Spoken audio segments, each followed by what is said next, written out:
Waitress. Waitress! What? This chicken is not hot. It was hot when I brought it. And it was alive until you cooked it. So what? Look, I'm a rich man. I shouldn't have to put up with this stuff. I live in a mansion. I have 2 pools. Yes, you told me about that yesterday. Did I tell you the doorknobs are made of gold? Yes. I'll get your chicken. And don't try to pull anything.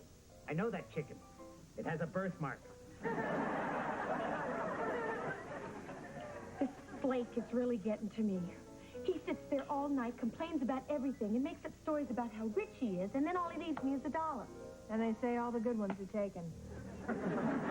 Thank you. And now, ladies and gentlemen, I have a special treat for a special group of gals here tonight, and I think you know who you are. Give up? Okay.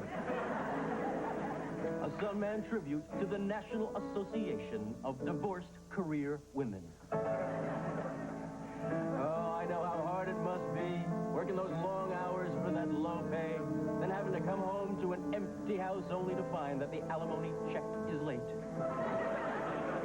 So, gals, if you're lucky enough to hook another guy, take a tip from the old Sunman. And next time, stand by your man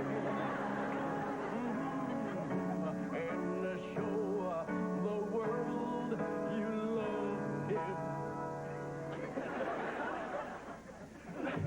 Thank you, Sonny.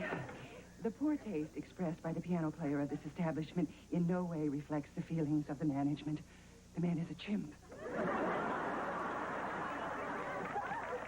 Come on, Frankie, let's see what the girls think. Doesn't Frankie look good? Yeah, Frankie, you look very clean. Yeah, not bad for a dish scrubber, Franco. I have a date tonight. For the human? We take the same bus to work, and yesterday she invited me to dinner. She asked you out? Yeah, she gave me your picture. You want to see it? Sure. We're probably talking flea collars here. Frankie, she's really very cute. She got a sister? Frankie, oh, here are those pork chops you wanted. Excuse me, everyone. I'm going to have to ask all of you for your attention. Does that mean we have to look at you? What I'm about to tell you is one of the most painful things I've ever had to say. I think she's going to compliment someone. As you all know, last week we received a lovely letter from Pacific Continental Properties informing us that they had purchased this restaurant and welcoming us to their corporate family. Well, today I received another letter, somewhat less lovely. It is the recommendation of the board of directors that Above the Top be converted into an exclusive health club. All current employees will be given appropriate severance pay and be terminated within 2 weeks. What did she say? We're fired.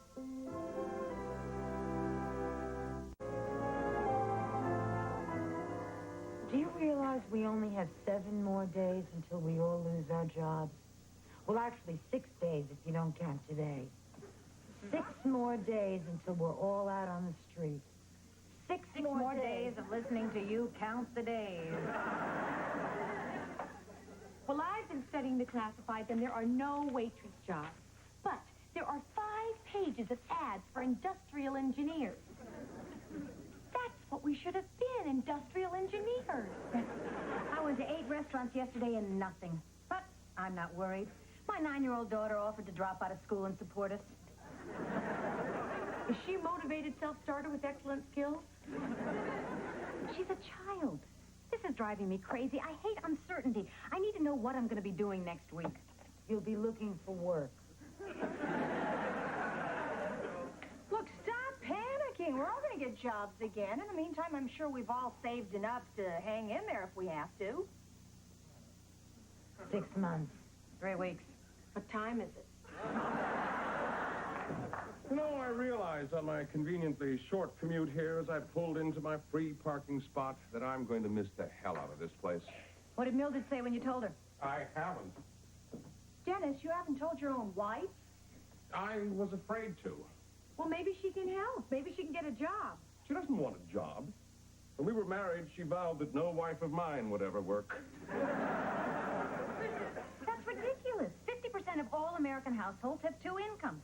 Then I'll have to earn both of them. Jan, are those menus ready yet? Oh, thank you. You know, I'm going to miss all of you. Maggie, Jan, How about me, Nancy?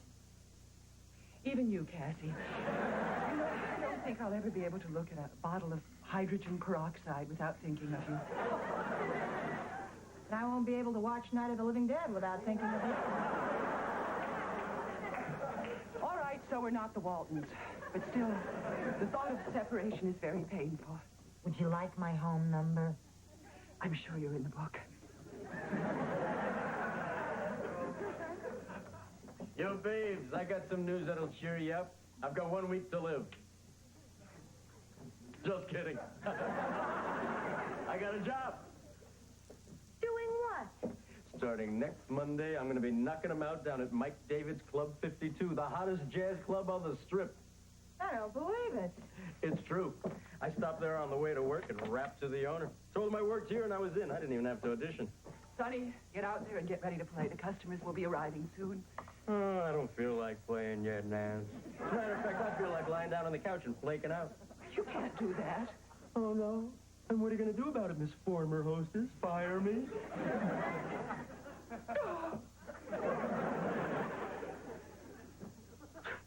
Well, she's no fun anymore.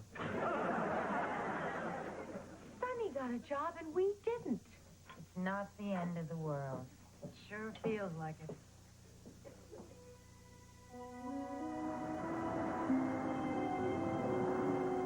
So we just fill out these forms and they take us in to get interviewed, right? Right. This is one of the best employment agencies ever, and I just know they're going to find us something. Heart disease, no. Kidney disease, no. Migraines, no. Diabetes, no. Why do they want to know all this? So you don't drop dead on the job. Oh. Dot, I don't mind. I really don't. I just want you to know how ridiculous it is for you to be copying my life. I'm not copying. It's just that I've been studying the classifieds and I know what these people are looking for. What are they looking for? Well, like here, where it says, are you willing to travel, you should have put yes. But I'm not willing to travel. You should have lied. But what if they see that and give me a job in the Alaska pipeline?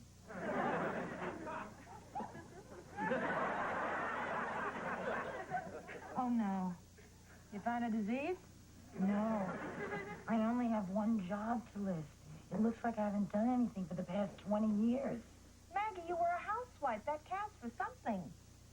Finished. Me too. What if we go in for the interview and they don't like us? Well, if they don't like us, then they won't send us out on any job interviews. And if we don't have any jobs, we'll have to sell our furniture to buy food. When we run out of furniture, we'll be forced to steal. And then we'll get caught, and we'll get sent to prison and become bitter, hardened criminals. I sure hope they like us. Ladies, we're ready for you.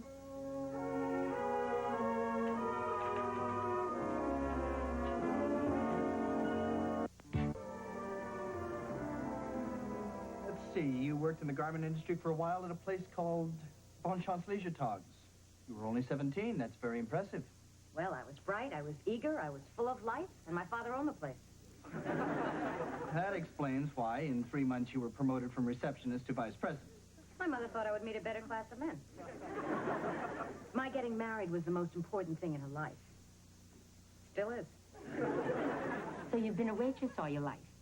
Just since I was 15. Before that, I was a child. The past 20 years, you've only worked 6 months. Yes, but the hours have been very long. So tell me a little bit about your past work experience.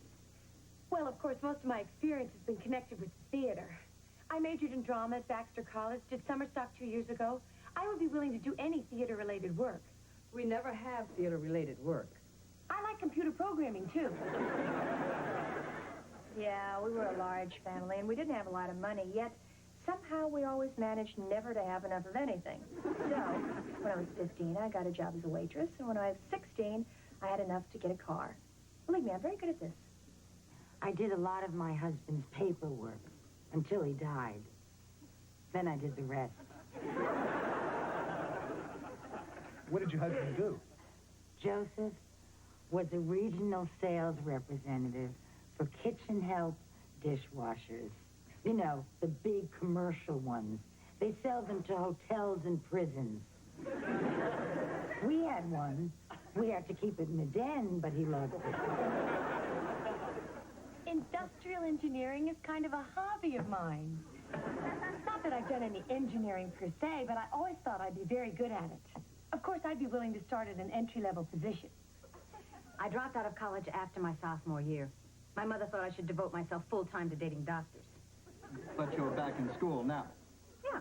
After my divorce, I went back, and somehow I'm managing to hold a job, raise a daughter, and go to school full-time. That's too bad. Not the reaction I expected. What I mean is it limits the number of jobs that are available to you. That's true. It has to fit into my schedule because of school. It has to fit into my schedule. I'm in a theater group. It has to fit into my schedule. I date extensively. Joseph had an office at home, so I was able to help out. I mean, I did some of the billing, made some appointments, did bookkeeping. But you didn't get paid, so it was more of a hobby than a job. Macrame is a hobby. This stuff was hard. Social work. Now, there's something I really enjoy. I'm very good with people. I'm interested in working with people. I'd like to work with people. I like men. If you could be anything at all, what would it be? Anything? Well, that's easy. I'd be... anything? Meryl Streep. Absolutely anything? A partner in a small law firm. A 25-year-old partner in a small law firm. A tall, thin 25-year-old partner in a small law firm. It's on the tip of my tongue. I think I'd be Cassie Cranston.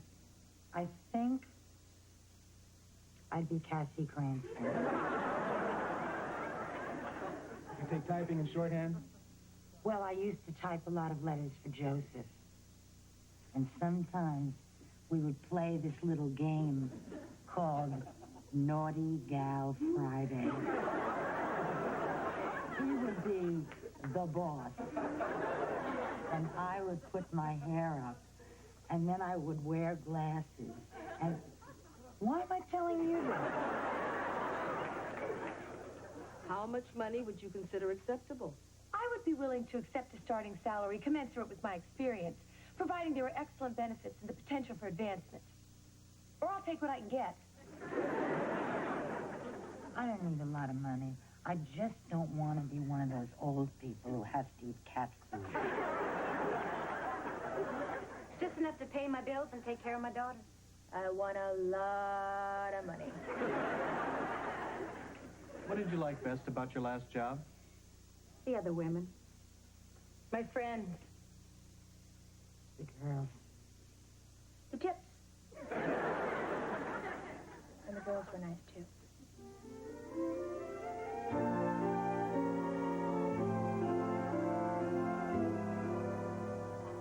Hi, guys. Sorry I'm late. I got hung up at another job interview. How'd it go? They wouldn't dare offer that salary to a man. I had an interview today. It was at a nice little French restaurant. Kind of a mom-and-pop operation. What happened? The usual. Pop hired me, and then Mom came out of the kitchen and fired me. Well, I might get a job making lasagna. I thought I smelled garlic. I had to audition. I made sauce. How about you, Maggie? Nothing yet? No, but that's okay. Really, I thought about it, and I realized that just because no one wants to hire housewives is no reflection on my value as a human being. It just feels like it. I wonder what's going to happen to all of us. Me too. Look, I don't want to get into a lot of sentimental stuff, but I want to say one thing. You're the first group of women friends I've ever had who hasn't been threatened by my... You know. We're threatened by it. We just like you anyway. Look, you guys, let's make a pact. We'll stay friends, we'll stay involved, and we'll stay close, even if we never see each other again. I'm gonna change. I don't want to cry in my coat. I can't afford to have it dry cleaned. Dot. Oh, Dot. We're not open. You'll have to come back in a half an hour. What's the matter with you? I'm losing my job, okay? They're firing you. No. They're closing this place down in 3 days to make it into a stupid health club. No, they're not. Yes, they are. No, they aren't. Look, I think I know a little more about this situation than you do. No, you don't. Want to step outside? You want to fight me? No, I just want you outside. Okay, but I'll be back. He's old. I should have fought him. Yo, babe. What are you so down about? 2 more days and you'll be driving loyal patrons out of Club 52. No, I won't. Why not? Those fools thought I was a waiter.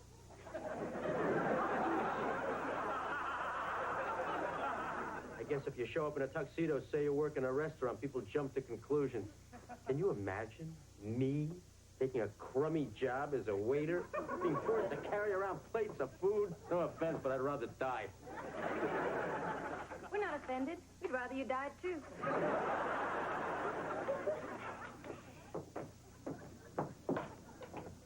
I'm back. Look, I'm sorry I yelled at you before, but if you don't want to get hit, just please go away. Dot, listen. Now, they're not going to close this place down because I like it here. Oh, you like it here. Hey, everybody, great news. They're not going to close the restaurant. Because Mr. Mackinac likes it here. I bet that's why England's still a monarchy, because you like the Queen. Dot, I own this restaurant. Oh, you own the restaurant. What'd you do, buy it with your golden doorknob? I own the restaurant. I own the hotel. I own the whole block. I own Pacific Continental Properties. I own a big avocado ranch near Santa Barbara. What is going on here? Miss Higgins, you are making a scene. I'm sorry, Nancy. I just got a little upset. We're all losing our jobs, and this demented bozo is trying to get his dinner early by saying he owns the place. Here, read this. We'll get a copy of it tomorrow anyway. What's it, an IOU for all those tips you never gave me? Shut up, shut up. It's from Pacific Continental Properties. They're not closing the restaurant. What? Great. And whose signature is that at the bottom? Mr. D.S. Mackinac, president. Mackinac. Where have we heard that name before? You're D.S. Mackinac? You want to see my American Express card?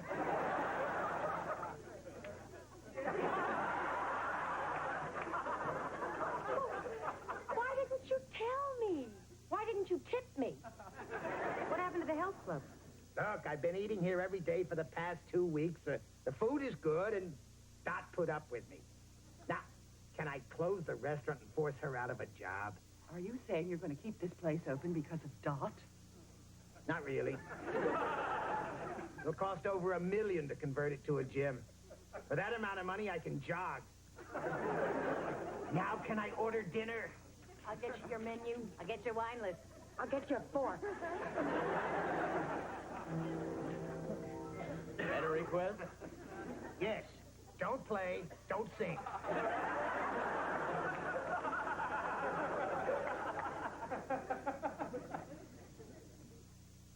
Mr. Mackinac, I'd just like to tell you that you've made a lot of people very happy. You know what, Dot? I couldn't care less. I'll get your chicken. Good. And I won't expect a tip. Then you won't be disappointed.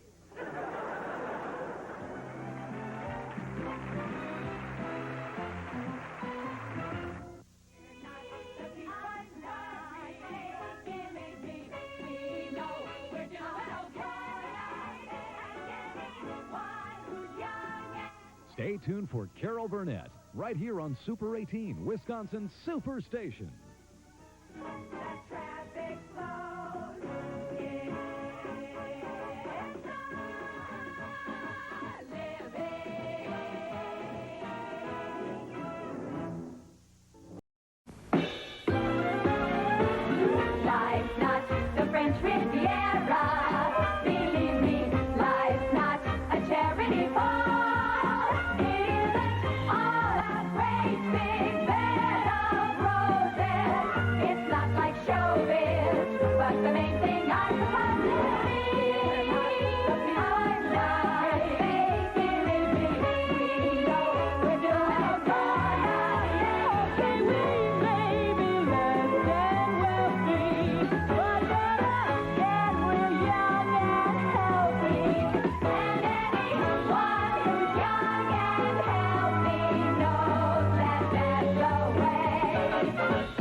Cassie. Babe, listen, a friend of mine is opening a new club tomorrow night, and I have seats at the owner's table. So... Forget it. Oh, come on. I told him all about you, and this is no dive. I'm talking valet parking. What kind of a club is it? It's great. Chandeliers, plush carpeting, and the best in female mud wrestling. Come on, Cassie. I really want to have a pretty lady on my arm. Get a tattoo. Boy, what a disappointment. Dot, you want to go? Hello, above the top. Sonny, it's for you. Hey, Jan, if you're not busy tomorrow night... Nope. Hi, everybody. Hi. Hi, you just missed your daughter. Ellen was here? Yeah, she wanted to sell her last raffle ticket. It was only $5, so we all chipped in. Even Dennis and Nancy. Nancy? El Cheapo? She was very sweet about it. She said, Ellen, my girls have to get ready for work, so here's the other $, sweetheart. Now get out. She has such a way with children. You know, it's a long shot, but we just might win. Wouldn't you love to be seen in a hot, sexy car? When I'm in a bus, it's a hot, sexy car. Jan, I'd bribe you to get dressed, but it already cost me $1 to get rid of your daughter.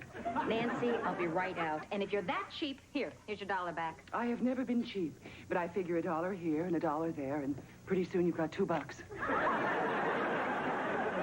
Hey, Nancy, can I make reservations for 2 tonight? Oh, Sonny, eat before you come to work. Oh, this isn't for me. It's for my brother. He's in town for a few days.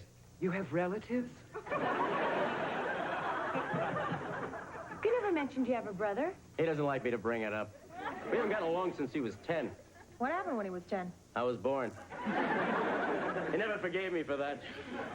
You know, Sonny, a lot of brothers have trouble when they're growing up because of all the competition.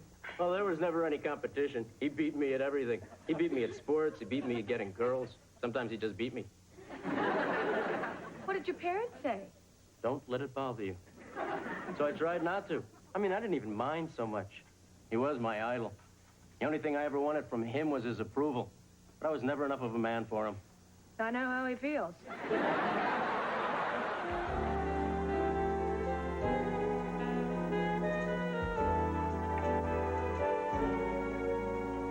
Hey, hey! Sonny! Oh, hey, buddy.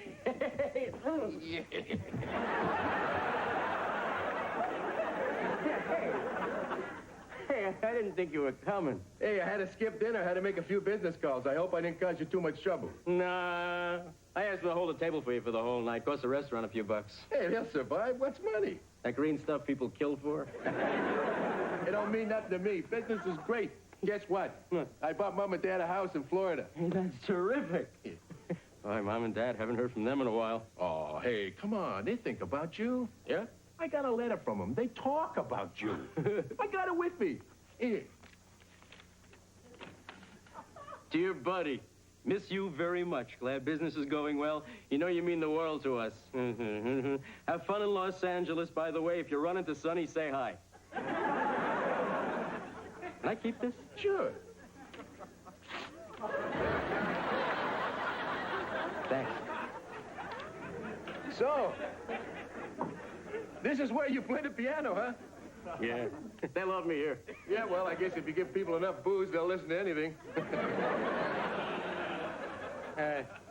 Buddy, you want to sit down for a minute? I want to talk to you. Sure.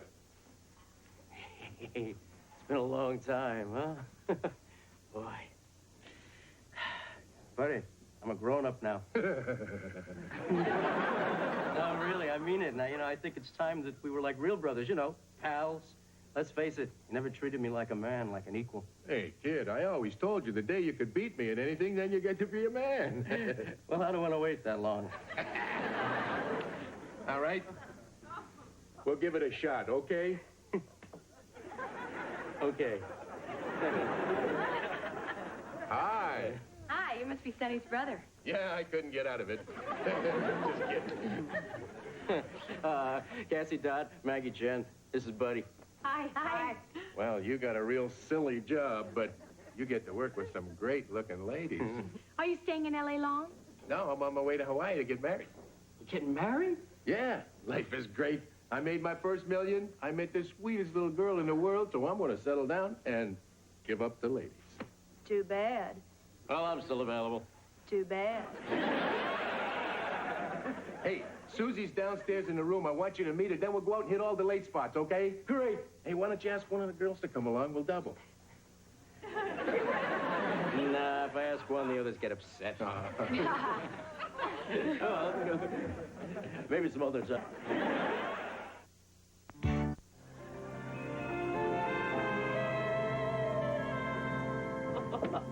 Nancy, what is it? We got a restaurant full of people and no one on the floor. To hell with the restaurant, to hell with the people. I just got the phone call. We won the car. We won the car. We won the car? That's what I'm chanting. We won the car.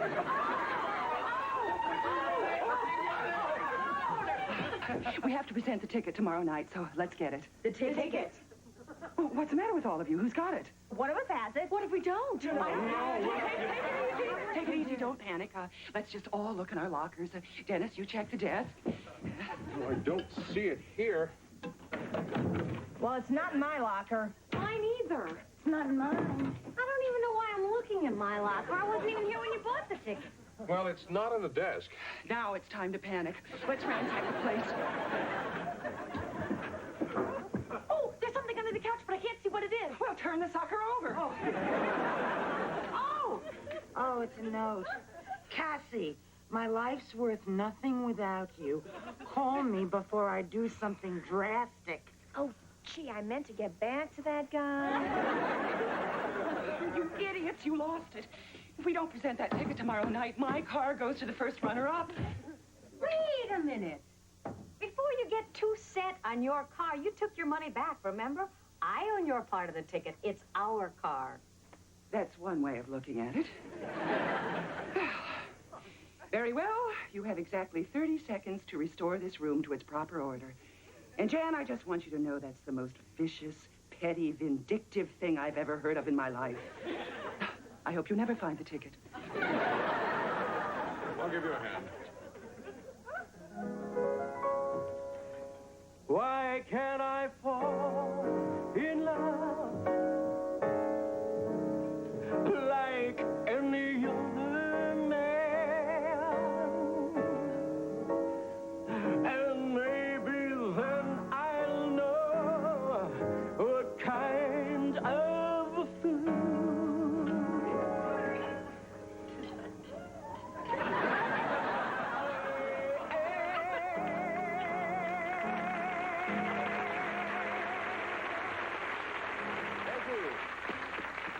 Hey, Sonny, wow. Oh, hey, I'm really impressed. Oh, it was nothing. I know, and you get them to pay you for it. Buddy, I thought it was terrific. Oh, thanks. Hey, this is great. You two are getting along so well. You know, all Susie talked about all day was how much fun she had last night. Oh, well, it was my pleasure. Listen, I got to make a couple of phone calls. Sonny, why don't you tell Susie all about yourself? I'll only be a minute. I really did enjoy myself last night. Back in Ohio, I always dreamed about going out in a big city with a sophisticated man. Yeah, but he's really something. Just hope I didn't get in the way. I was talking about you. You know, I had a dream about you last night. Oh, yeah? Yeah. I dreamed that Buddy and I were on our honeymoon. Mm. And we had a private compartment on the Orient Express. And just as the train went into a tunnel, we made passionate love in the dark. But when the train came out of the tunnel, I wasn't with Buddy. I was with you. Dreams are funny. And they can come true. Boy, I hope there's a dog under the table because there's something touching my leg. Sonny, I can't be around you without touching you. Oh, sure you can. Hey, look, you have wonderful toes, but my brother... No touch. Hey, what's this? You're not leaving. Oh, buddy, you're back. Take it easy. I just made a phone call and went to the bathroom. Well, I gotta go now. I gotta go play my leg. Piano. Okay. okay. But tomorrow is your day off, so I think we should all go out together again. No, we can't. And I don't think I'm going to be able to see you again before you go, so goodbye and good luck. Oh, buddy, don't listen to him.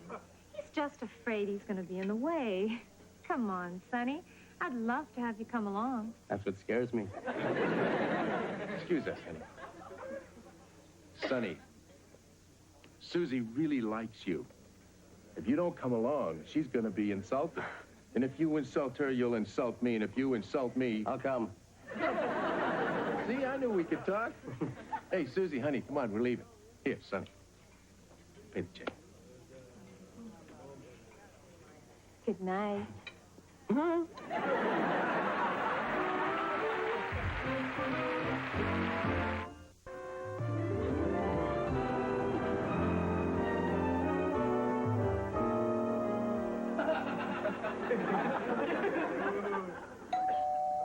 is it? Buddy! Coming!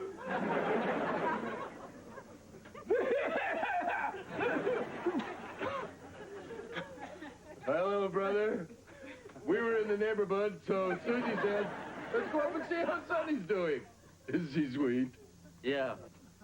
And smart, too. We brought you some chicken soup. So, how you doing? Good. Because I'm drunk. I gotta go lay down. No, don't lie down. Don't lie down. You lie down.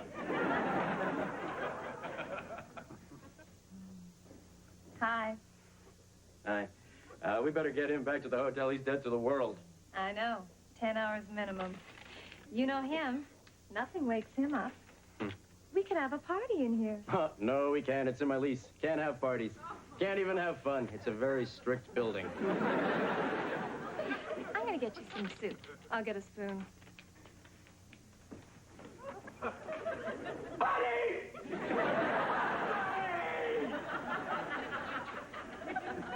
Here we go. I hope not.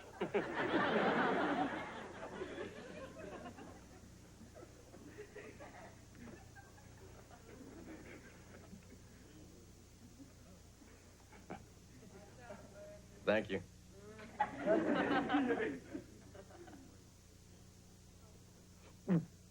Ooh, it's too hot. We better put it in the kitchen to cool off. Why don't you go back to the hotel? I'll call you when it's ready. Don't be silly. I'll just blow on it.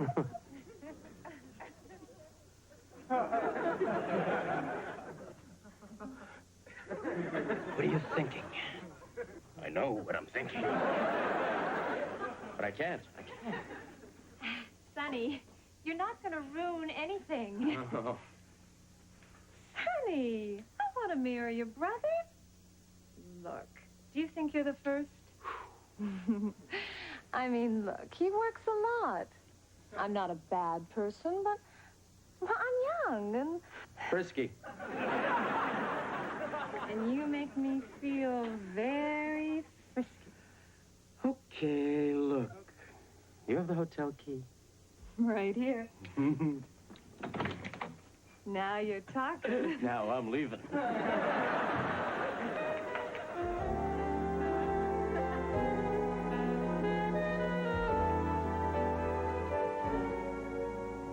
Well, tonight's the night they give away our car. Yeah, and not to us.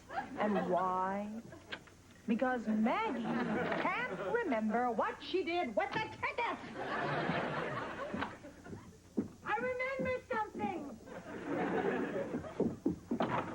What? I always wash my hands after I handle money because you never know where it's been. The bathroom. I got the hamper. I got the sink. I'll look in the magazine rack.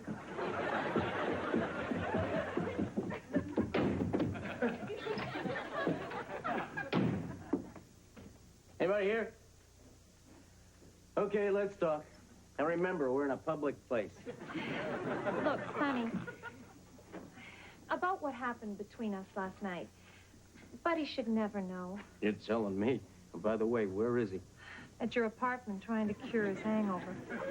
Look, I just want to make sure that we've got our story straight. Susie, you chased me around my apartment and I ran. We didn't have a story. We had a track meet. Yeah. Well, thanks for keeping this our little secret.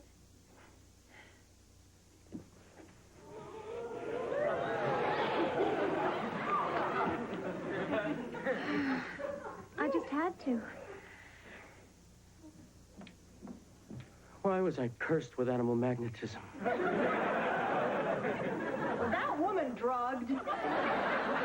No. Hey, what are you guys doing in the bathroom? Not finding our raffle ticket. Did you see what just happened? She was coming on to you, and you resisted. This is like science fiction. Look, I'll give you my car. Forget the car. It's gone. Do you forgive me? No. Sonny, you're not really going to try and hide this from your brother, are you? Only if I can. If she tried it with you, she's going to try it with somebody else. She tried it with him. She'll try it with anyone. I know, but if I tell Buddy, he'll kill me. Sonny, you said Buddy never treated you like a man. But if you hide this, what will you think of yourself? Yeah, Dot, you're right. Hey, look, if I'm late, you want to tell Nancy I had some family business to take care of? You know, for the first time in my life, I'm going to have some self-respect. And I won't be alive to enjoy it.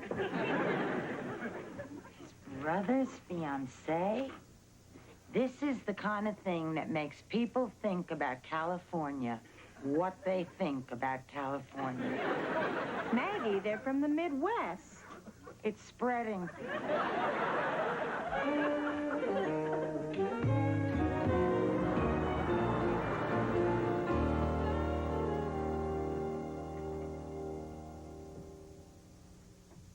Buddy.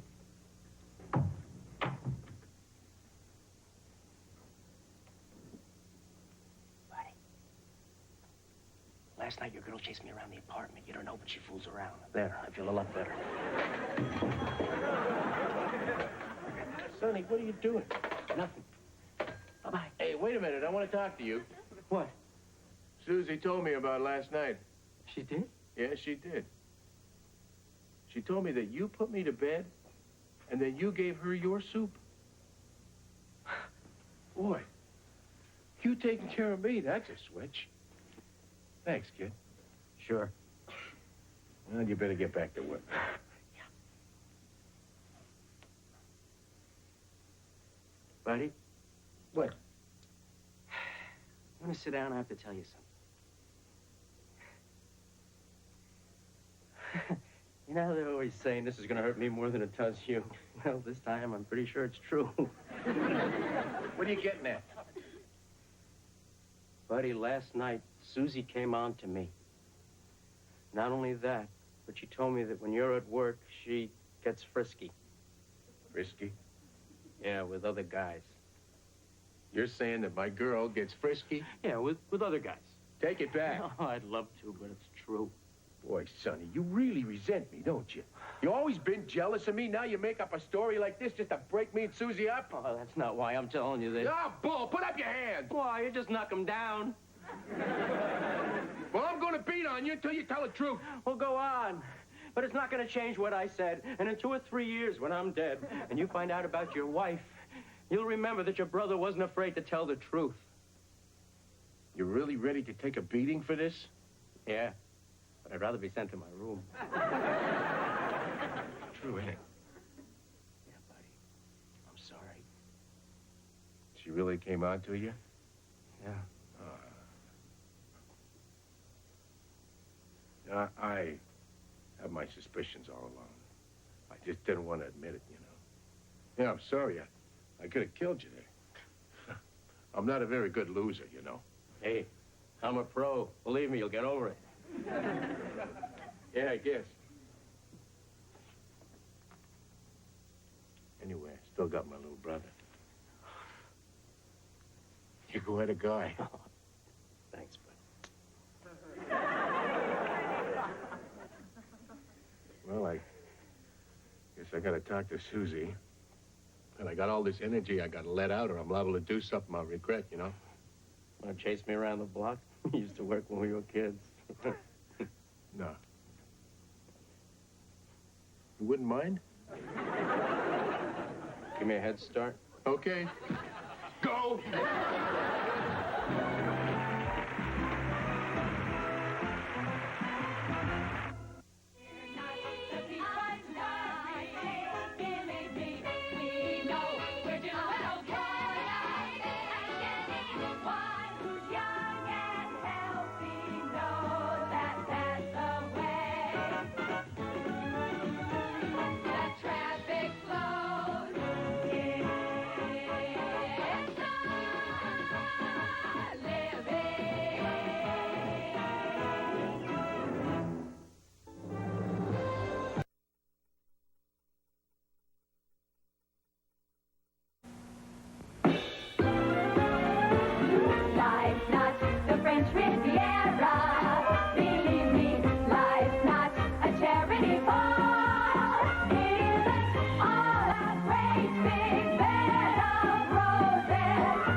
me, just reach out and touch me. Come on, honey, tell me so. If you like my body and you think I'm sexy, come on, honey, tell me so. If you really need me, just reach out and touch me. Come on, sugar, tell me so. Is that a yes or a no? Cassie, you take this fish back into the kitchen, you can forget the $10 you owe me. I already forgot it. And I'm not going back into that kitchen tonight. Not with Dennis in the mood he's in. Me neither. What am I going to do? I can't just stand around here all night holding plates of dead fish. All right. Here, take this back into the kitchen. Oh, no. I'm not going back in there. If you want to return this to Dennis, mail it. Dennis just told me to do the strangest thing with this lock. Ladies, don't you think you could cover the room better if you spread out? Actually, Nancy, we don't want the customers to attack, so we're forming a circle like a wagon train. Then perhaps you could bring them their food as a peace offering. It's not our fault they're mad. It's Dennis's. Dot. Always trying to place the blame on someone else's doorstep. It's true. Dennis hasn't gotten an order right all night. Oh, very well. I'll talk to him. In the meantime, I suggest the rest of you get back to your stations. We have nothing to get back to them with. And then come along. Oh, except for Dot. Someone has to mind the floor. Why me? Because you're my least favorite. Dennis! What, Nancy? What? Just want to have a word with you. Would you mind putting your weapon down? Why, of course. Dennis, you may not realize it, but the waitresses have been having some problems with the orders this evening. Go away, I'm cooking. Yes, but not the right things. Dennis, don't you think you should tell me what's wrong? We're very busy out there. My wife, Mildred, left me.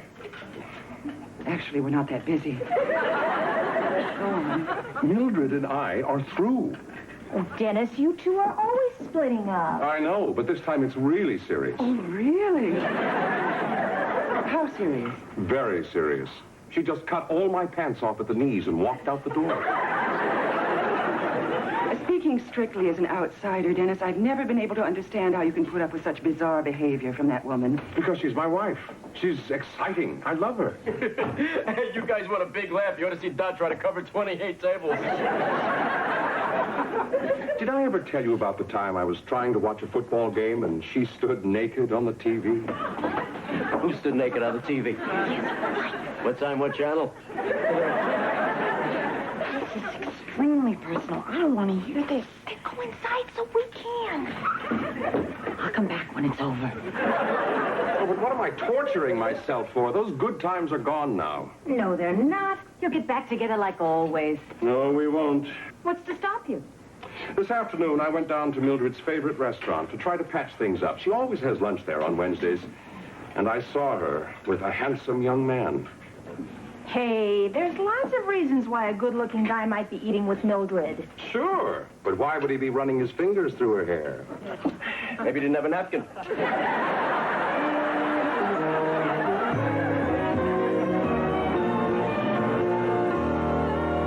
Poor Dennis. Hope he gets his life together. I don't know why I always have to miss out on everything. Well, I, for one, felt awful just standing there, listening to those intimate details about that poor man's life. I will never be able to look him in the face again. Ladies, Dennis is on his way in to apologize for this evening. Now, he's going to need all the tenderness, devotion, and understanding that you can give him. No problem. What are you going to give him? Socks are always comforting. You know those big woolly ones that fit like slippers? May I come in? Oh, sure. Come on in. I hope you all have a minute. God knows, now I've got a lifetime. Maybe I should leave. No, please stay. I want to talk about tonight. Oh. Now, you don't have to tell me about my behavior. It was childish, willful, and unprofessional, wasn't it? You said we didn't have to tell. Right. At any rate, you have my absolute promise. It will never, ever happen again. But why? Why would she turn to another man at a time like this? I don't know. I swear I don't know. Oh, I know what it is. I'm too dull for her. Oh, come on, Dennis. Don't be so hard on yourself. I'm not. That's what I need Mildred for. But if that's what you think it is, why don't you show her you got some sparks of your own? How? How? How? Do something crazy. Let her see you with another woman. Oh, I couldn't. See, he can't. Let's go. Stop interfering, Maggie. I think it's a wonderful idea. Oh, it sure is. I remember I saw my ex-boyfriend with another woman, and I really wanted him back, just so I could kick him. Well, it might work. Oh, well, of course it'll work. But you need the right kind of woman. Someone attractive and charming, sophisticated, someone trustworthy, a real friend. Oh, but it's such a big favor to ask. Oh, go ahead, Nan, ask. All right. Cassie. Yes. Will you do it? Why not? Tart.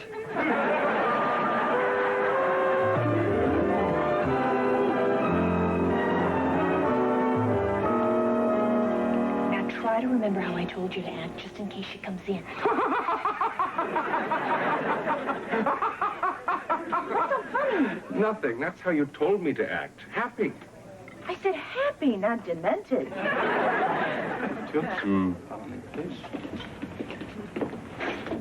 Now you're sure she'll show up? Absolutely. She's a creature of habit. Cassie, she's here. With him. Where? Over there. He's having the scampi and Mildred's having what appears to be linguine with clam sauce. Oh, he's a hunk. I'm dull. Let's go. No, Dennis. Mildred's looking over here. Quick. Do something sexy.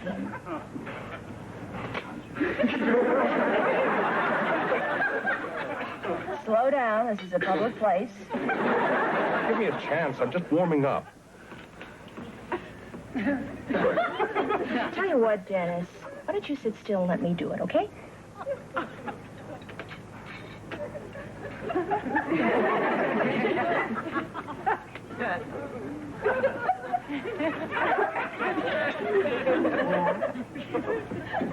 Is it working?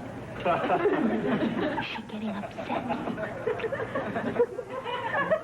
No, sorry. I wasn't watching. It's no wonder you have more dates than the other girls at work.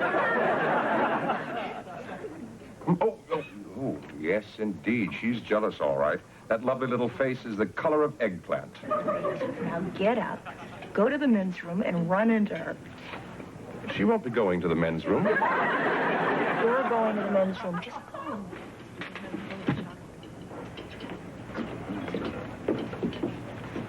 Would you like a drink? No, thank you. What about the dull guy? He'll be back in a minute. He's just going to go say hello to his wife. His wife? Who are you? Just a friend. Oh, perhaps I could be your friend. May I have a wine list? Get it.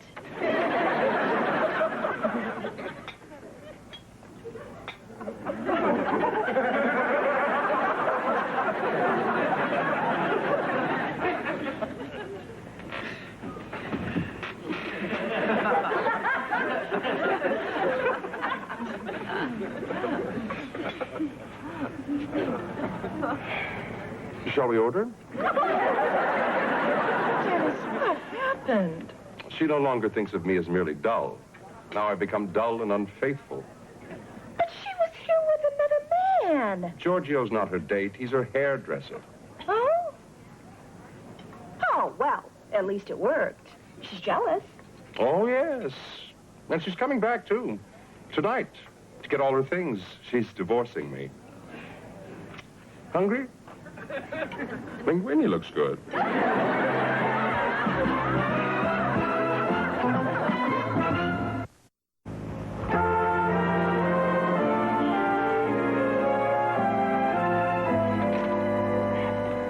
Were you able to reach Dennis? Yeah, I finally got through to him. He's miserable. Mildred won't answer his phone calls. She won't see him. She even moved in with her mother. I wonder where guys go when they break up with their wives. I don't know. Let's find out and go there. Is he here? No. Oh, that's 3 days in a row. He's taking advantage of me. You wish. What are you going to do? I have one of my little talks with him. Sometimes all it takes to bring him around is the sound of my voice. Hello, Dennis. Are you all right? I've been so worried about you. No, this isn't Mildred. No, this isn't Cassie. This is Nancy. Remember me? Remember your job? Good. Then I suggest you get yourself together and get your keister over here. Did I sound unreasonable? You got it right. You got the hots for a guy, and he doesn't even know you're alive. And Cassie, your imagination is nearly as vivid as your hair. Oh, come on, Nancy. Everyone knows you're crazy about Dennis. I didn't know that. Almost everyone knows you're crazy about Dennis. This discussion will now come to an end, as will your jobs, if you bring the subject up again.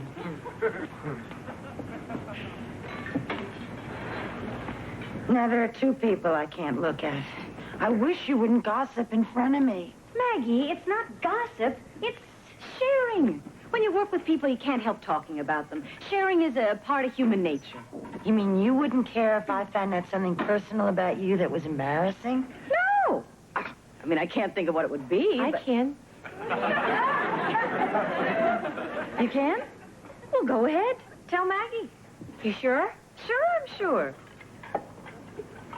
Well, the first week that Jan came to work here, she was feeling pretty down because her divorce was final. So we all had this party to cheer her up. Oh, right. That was really sweet of you guys.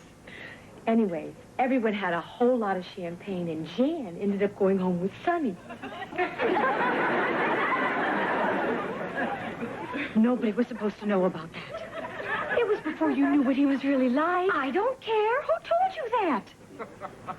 Cassie, how could you gossip about me like that? It wasn't gossip. It was sharing. Jan went home with Sonny? Look, I was full of champagne. He sat listening to Barry Manilow records. I was listening to my head spin. The next thing I knew, I woke up. It was morning, and he wouldn't tell me what had happened. You can't imagine how horrible it is to go through life not knowing whether you was Sonny. Look, it'd be worse going through life knowing that you had. Guys, while we're here having morbid fantasies, poor Dennis is home in a lot of pain. Well, maybe we can go see him after work and cheer him up. How are we going to do that? He's miserable. Well, maybe we can make him laugh. We'll tell him about Jan and Sonny. Nothing happened. I know nothing happened. Or maybe we could see Mildred and try to convince her to take him back. Isn't that going a bit too far? Look who's talking about going too far.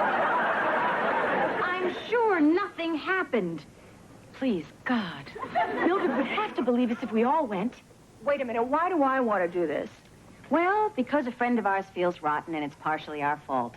But most of all because, if you don't, I'm going to share a memory about you and a certain gorgeous but incredibly stupid bartender who used to work here. What do you say we all go in my car?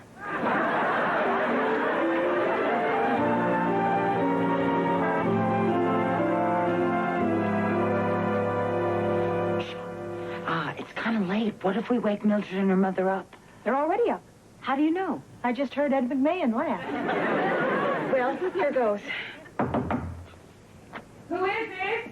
Could we speak with Mildred? Speaking. Mildred, we were with Dennis at the restaurant. Is it okay if we come in? No. Well, can you come out? No. Mildred, we have to talk to you. Talk. How can we talk through a door? Loud. This is getting so ugly.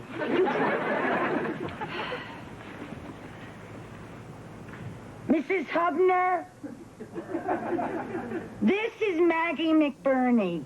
Now, I care a lot about Dennis. I mean, I care about him as a person and a chef, not as a man. Maggie, get on with it. Oh, yeah. But, before I talk about him, I just want to ask you one thing. Did you really stand naked on a television set? Mildred, wait! This is Jan. I've said my piece. Although I'm curious as all get out about why the four of you were in my mother-in-law's hallway at midnight, frankly, ladies, I don't give a damn. Mildred, this is Dennis. I've done a lot of thinking since you left. If you can't see that you're just a little crazy and I'm what's holding you in place, then you're not as smart as you think. Now, I want you to open this door, get your things, and come home with me. If you refuse, I'll be sorry. I'll still love you, but I'll go on. It's as simple as that.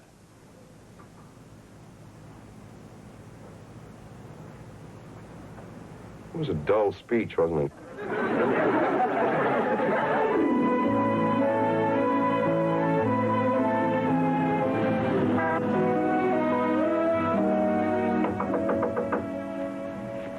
Who is it? Nancy Beatty. Dennis, please, don't say a word. I just came over to apologize for my abominable telephone behavior, and I just hope you can find it in your heart to forgive me. Why, of course. May I take your coat? Oh, yes. Thank you.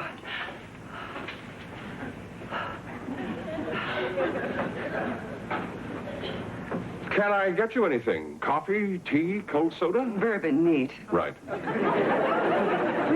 Dennis, here we are, together. So, tell me, what have you been doing with yourself since you've been on your own? Actually, I've been going through an old photo album. Sort of catching up with the past, you might say. Oh, I just love old photographs. Really? Well, take a look at this. Oh. Oh, Dennis. Oh, that's adorable. And here I am in the 6th grade. Oh, my, what a big Adam's apple. That's Miss Niederhut, our homeroom teacher. I had such a crush on her. Oh, Dennis, you scam. In love with your teacher, how sweet. You know, in a way, you almost resemble her. Really? Well, let me see. Oh, do you really think so? Yes, indeed. If you wore your hair down. Of course, she didn't wear rouge. I remember I was always bragging to the boys that I would one day have the nerve to call her by her first name. Well, right after graduation, I cornered her in the hall and I said, "You're a hell of a dame, Pauline." I guess I always had spunk. Oh, Dennis, I want to say something to you. Something that I never really felt I could say until now. I love thee. I love but thee with a love that shall not die. Till the sun grows cold and the stars grow old, and the leaves of the judgment book unfold. What? I'm sorry. I found this old track meet program. Remember how everyone used to sign them? Dear Denny, may your troubles be like an old man's teeth, few and far apart. Dennis, you must listen to me. Dennis? Dennis! Mildred.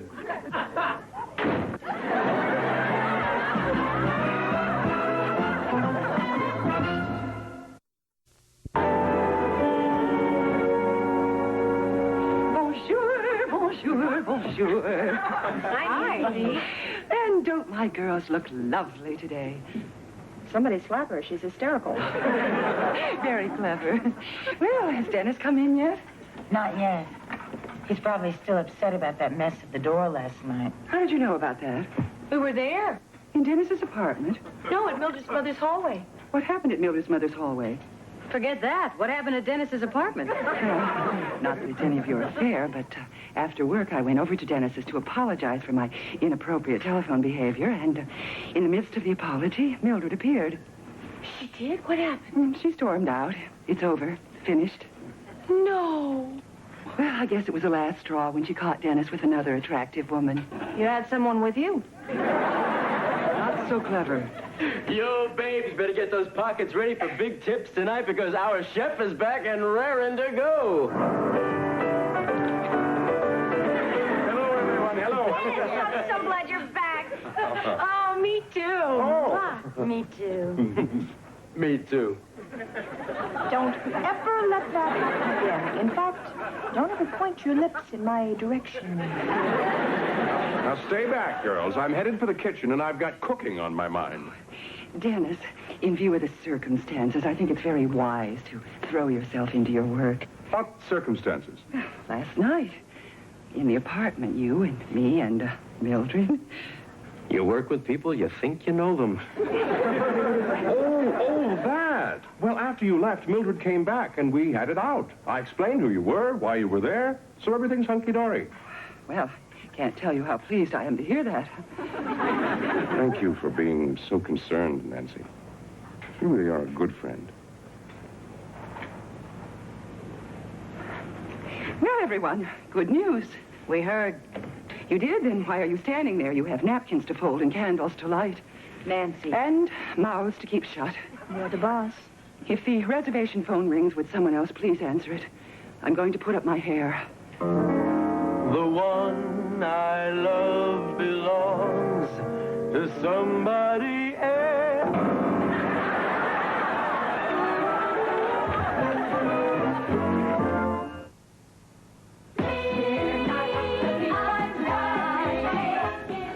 Coming up next on the Eyewitness 12 News Hour, 2 U.S. Army Green Berets are found guilty of selling weapons in exchange for cash and cocaine. West Palm Beach police beef up a recruiting drive. The zoo may resort to electronic means to protect the animals, and we'll learn how to mind our manners, Palm Beach style. These stories and many more are next.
I feel like I should be wearing a sign that says over 1 billion served.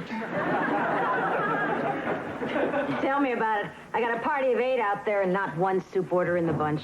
Oh, my God, table 5 wants salads. Cassie! Dennis, quick.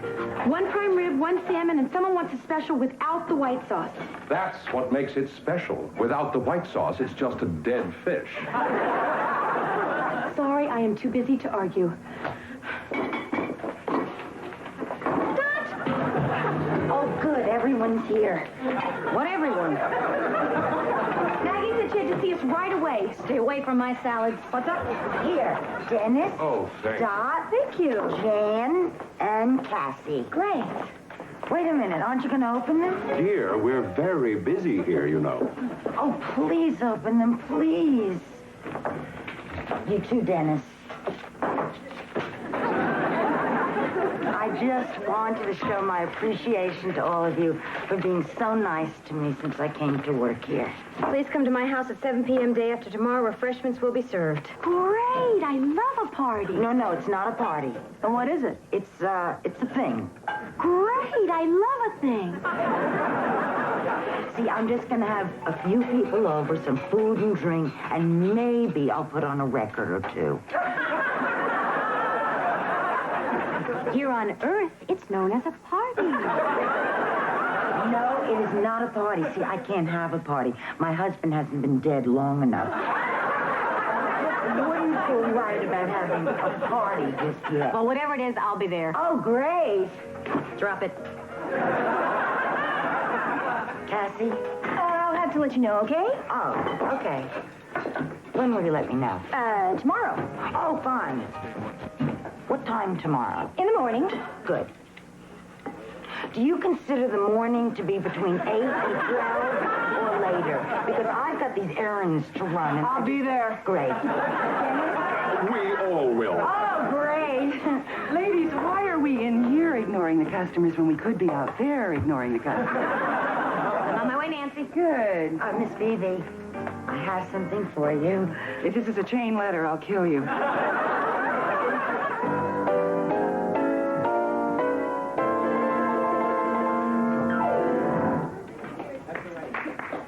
Hey, what a fantastic audience. Really, you're unbelievable. I mean it. You're beautiful people, and I love you. Thank you. Sonny, this is for you. What does it say? I can't read it. You can't read your own name? Had my eyes examined, and the pupils are dilated. Oh. That's why I'm sporting the shades. This is as long as they don't make me look like a phony. I hate phonies. Sonny, look, this is an invitation. To a party? I'll be there. No, it's not a party. Whatever. Can I bring a date? Can you get a date? Why? What have you heard? Oh, nothing. It's just short notice. That's all. Sonny, it's here. Thank you. George Shearing, Ray Charles, Stevie Wonder. I don't know how you guys do it. I know you can't see this, but I'm leaving you a $20 bill.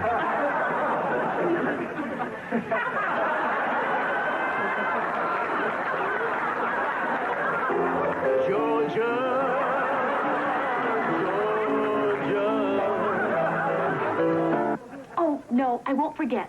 Okay, bye. Dot, you're gonna make a beautiful couple. Thank you. Me and who? You and my brother. I didn't know you had a brother. Yes, I do. And I want you to meet him. That's the other reason I'm having this, thing. Oh. No. No what? No fix-ups. But, Dot, you're perfect for each other. He's bright, he's good-looking, and he's 22. Wait a minute. He's 22 and you're older. You see, 23 years ago, my mother was at this church raffle and won some lingerie. What color? Dot, forget the color. Just trust me. You won't regret this. I know the two of you will hit it off. Oh, Maggie, I don't know. Dot, my instincts have never been wrong. Really? Never. Okay, I'll do it. Oh, great. Now, I think you should arrive a little after 7, okay? I'll arrange it so the two of you can spend some time alone together.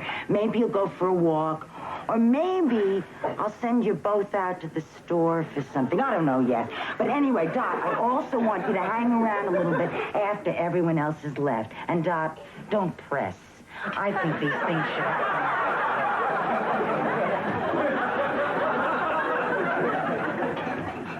Oh, okay.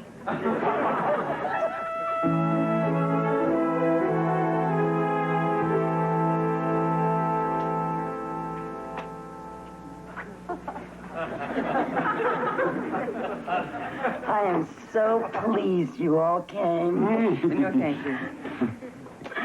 It's been a long time since this house has had this many people in it.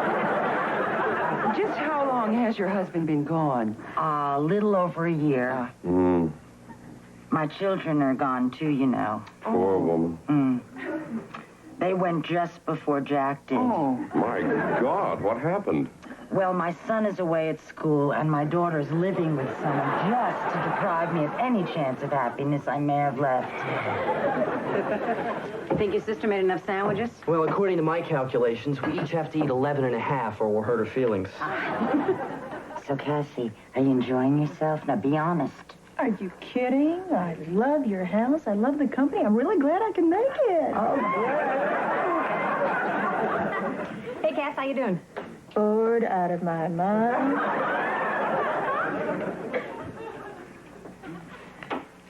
Isn't this an odd little get-together? Still, I suppose it's important to fraternize with the help.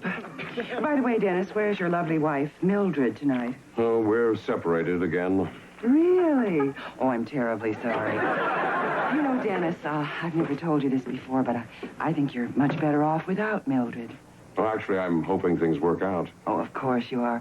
We all have a tendency to keep poking the log after the fire's gone out.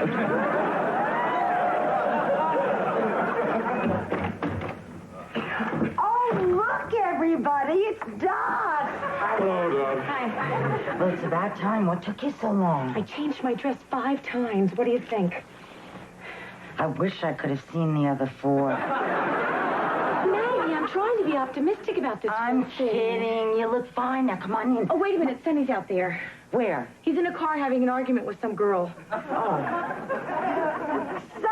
hi. Are you coming? Well, welcome to my home. You know, you're acting like a real bimbo. You all know Sonny. Sonny, there's plenty of food and drink. Where's the float? I gotta make a Oh, call. it's right over here. It's right on this table. Show her, Sonny man never goes anywhere alone. Okay, I'm ready. Lead me to him. Okay, let me look at you. Put the jacket back on. I mean, what do you tell your 9-year-old daughter when her boyfriend dumps her because he needs his own space? Bobby, this is another one of the women, girls, that I work with. This is Dot Higgins.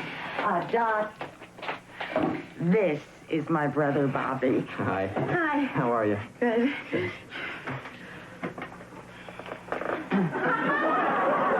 As I was saying, Jan. Yeah. Would you do me a favor? Sure. Would you help me with something out in the garden? In the garden? It's dark out there. Well, I wanted to have fresh strawberries for dessert. Couldn't you pick them earlier? I want them real fresh. So, Maggie tells me you're new to L.A. How long have you been here? Oh, about a day and a half. Oh. Well, how do you like it so far? Well, the airport seemed nice. Oh.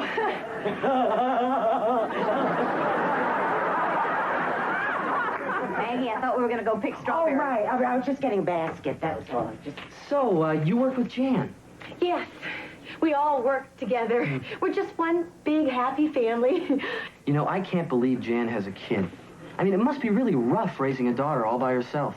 And not only that, but going to school and holding down a job. I don't know how Jan does it. I really admire her. Doc, can I see you a minute, please? Oh, excuse me. Maggie, I want to thank you for a wonderful evening. Hey, I'm not into that anymore, I promise. Well, don't talk about Jan. Tell him about you. He hasn't asked about me. Doc, the party's almost over. There's no time to be coy. Now go back in there and be interesting. Oh, and this time, let's try without the jacket. Right, I'm at the party now. And what do you mean, short notice? I'm telling you, it's a great party. Listen. Oh, Maggie, thank you so much for a wonderful evening. I really must be going. Where is he? He's in the living room with Jan. Now see what you've done. Come on. Maggie, look, I think he's just more interested in Jan. Oh, Dot, that's nonsense. She was just the first one here. He's known her longer. Maybe I'm not his type.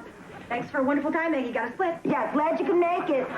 Dot, trust me. I know my brother. You're his type. I don't know. Thanks for a lovely evening, Maggie. May I borrow this? Thanks. Bye. Oh, glad you can make it. Dot, now listen. You're giving up too easily. Why don't you try a whole new approach? Like what? Throw yourself at him. That's not my style. Okay, then what is your style? I'm not sure yet. Found a date who has a car. Gotta go. Okay, glad you can make it. Dot, I have an idea. Why don't we go in there and practice on Bobby, and maybe you'll find your style. All right, I'll try. Maybe I should learn to be more aggressive with men. I can't just wait for them to do everything. Thanks for a lovely evening. Jan and I are going to a movie, sis. Oh, great. Glad you could make it. Okay. So when you go in there, you're going to... What did he just say? He said he's going to a movie with Jan. Oh. I didn't suppose you'd want to stick around till he gets back, huh?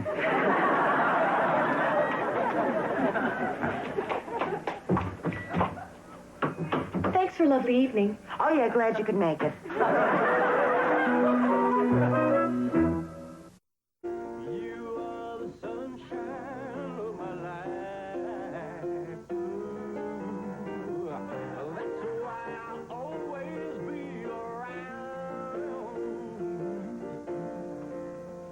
I just wanted to say I think you're terrific. Thank you, Mama.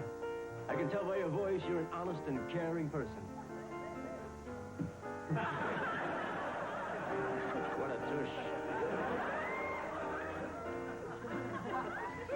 What? Are you pretending to be blind? Huh?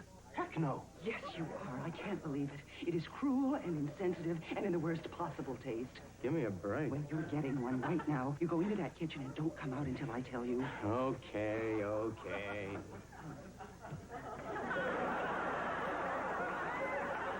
And hurry. You have to push him. He's doing the best he can. No, the man can see. He's just faking. Oh, come on. Who'd do a thing like that? He's just faking. I swear he's only faking. Boy, you try and make an honest living. So, Jan, so how was your date with my brother? Wasn't a date, it was just a movie. Oh, so how was the movie? We had fun. He's an adorable guy. We're going to go out again. Again? You're gonna go out again? Yeah. Jan, listen, I know this is none of my business, but I never want you to see my brother again. You're right. It is none of your business. You're too old for him. That's ridiculous. Jan, look, on the night of your senior prom, Bobby was 7. Now, would you have gone to your senior prom with a 7-year-old boy? If he was a good dancer. Jan, now, please don't make me put my foot down. You can put your foot any place you like. I'm going to go out with whomever I please. Oh, I'm sorry. Did you watch where you're going? What's with her? Why couldn't you get my brother to like you? I don't know.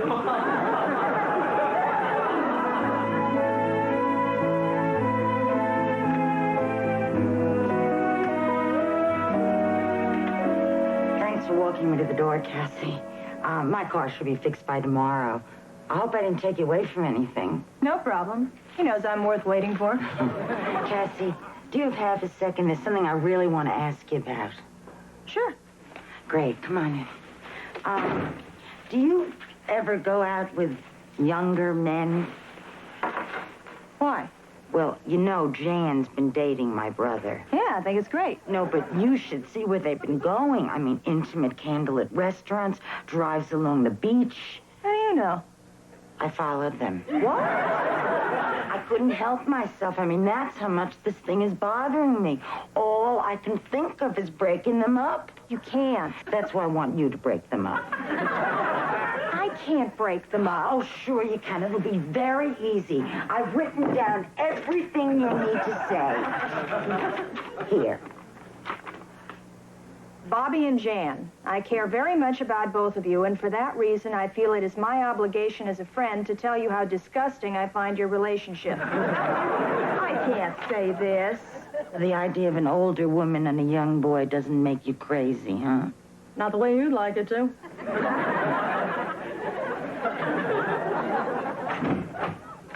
Thanks for driving. No problem. Hey, you want some coffee or anything? No, thanks. It's late. Yeah. Well, I'll call you in a couple of days. Oh, okay. Good. Did you notice we never said a word to each other coming home? I don't talk much when I drive. We didn't talk much at dinner either. Come to think of it, we haven't said too much to each other for the past couple times we've been together. Why is that? Well, I think it's because we just don't have a whole hell of a lot in common. Yeah? Look. It's nobody's fault. It happens. I like you. You like me, but we're just not destined for a relationship here. Well, I guess this is it. I guess it is. Can I kiss you goodbye? I'd like that.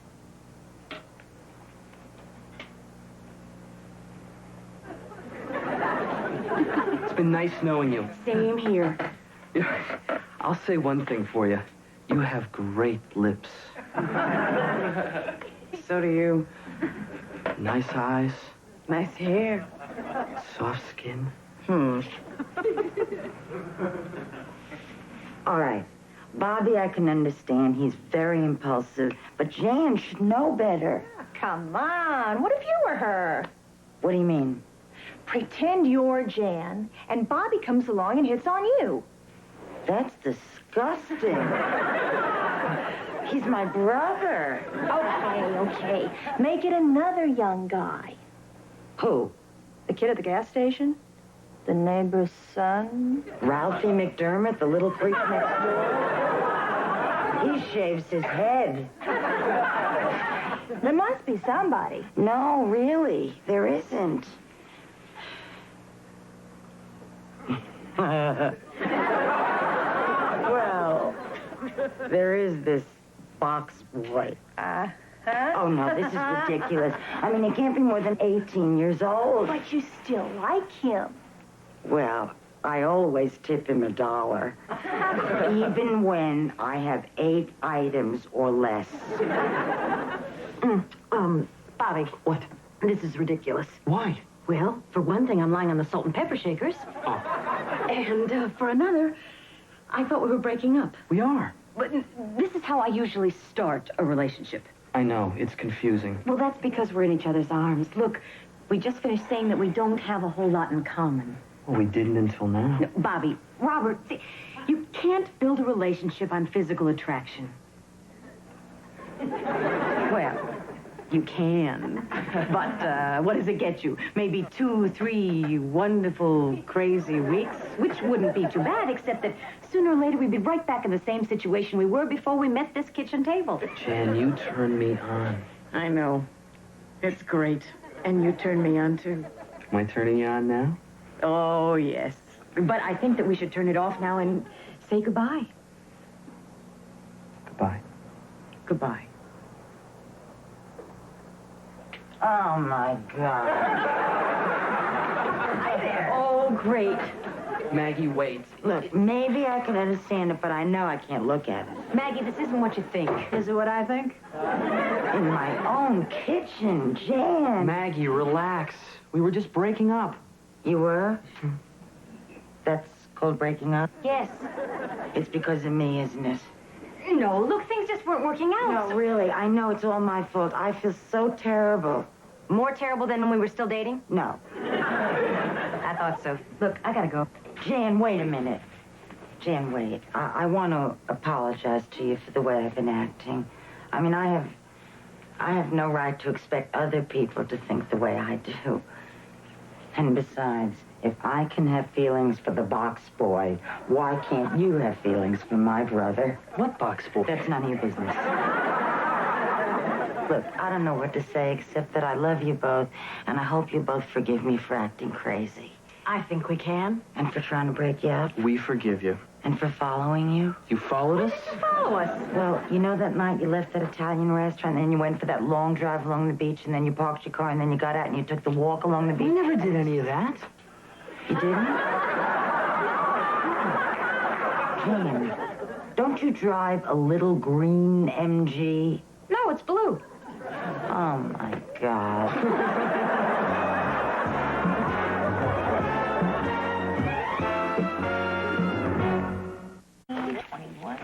11, 12, 13, 14.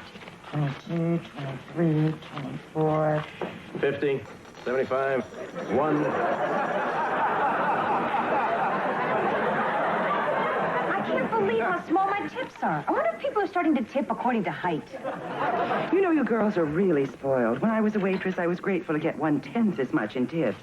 That's because people in the stagecoach didn't like to carry a lot of cash. Miss Phoebe, what are you still doing here? Well, Dennis invited me out for a cocktail. Oh! No, the poor man is separated from his wife. He needs someone to talk to. Well, good night, everyone. Oh, night. Oh, Nancy, I'm sorry. I won't be able to make that drink tonight. Mildred called, and she wants to see me. I see. Well, I hope everything works out with you and Mildred. You know, as well, you know. Well, I guess I'll just go tidy up a few things before I leave. Nancy, there are other men in the world. I don't know what you're talking about. We're talking about you having the hots for Dennis. I'm a mature woman, Cassie. I don't get the hots. That's why Dennis went home to see Mildred.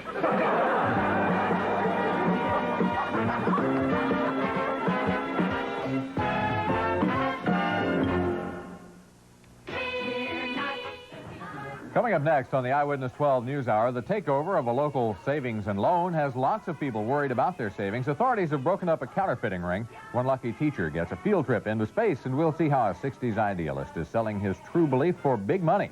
These stories and many more coming up next.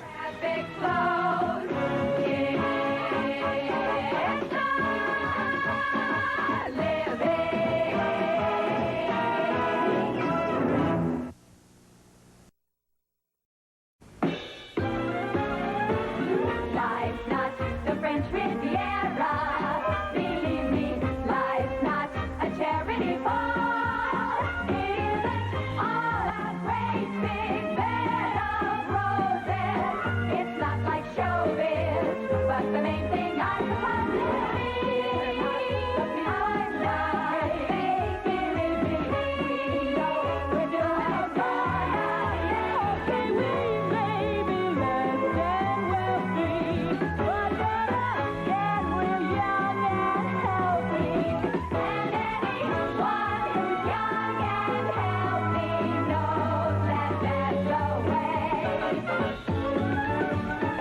the traffic goes. We're making a living.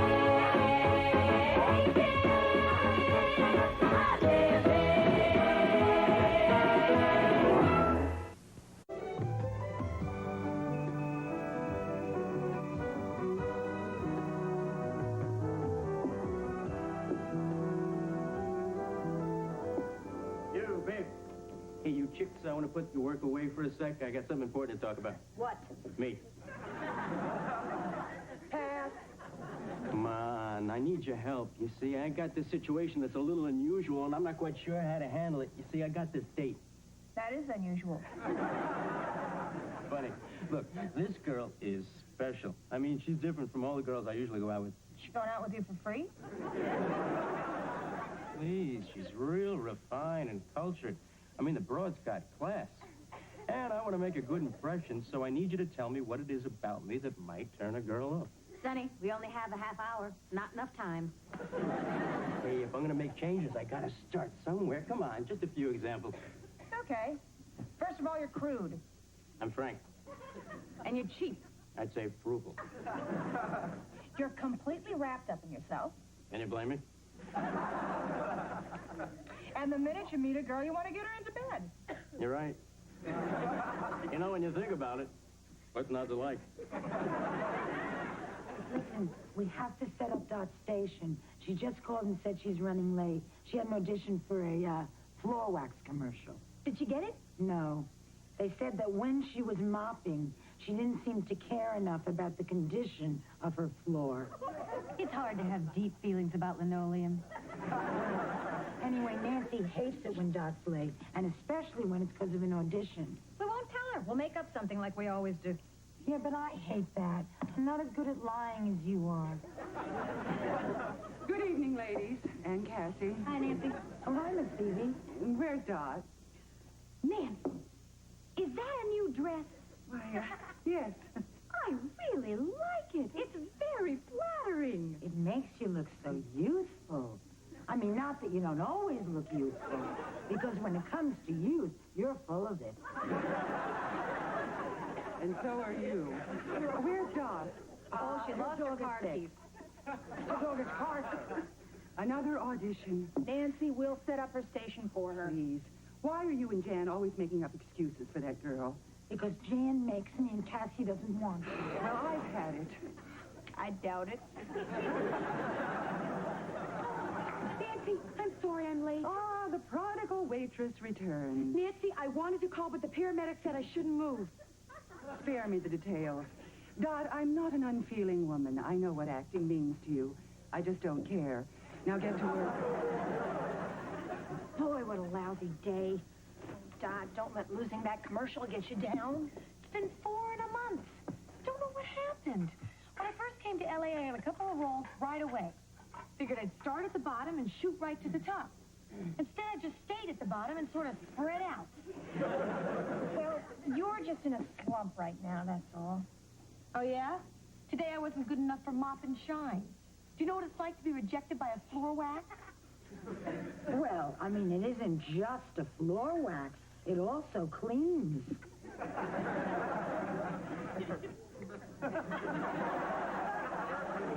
I don't know.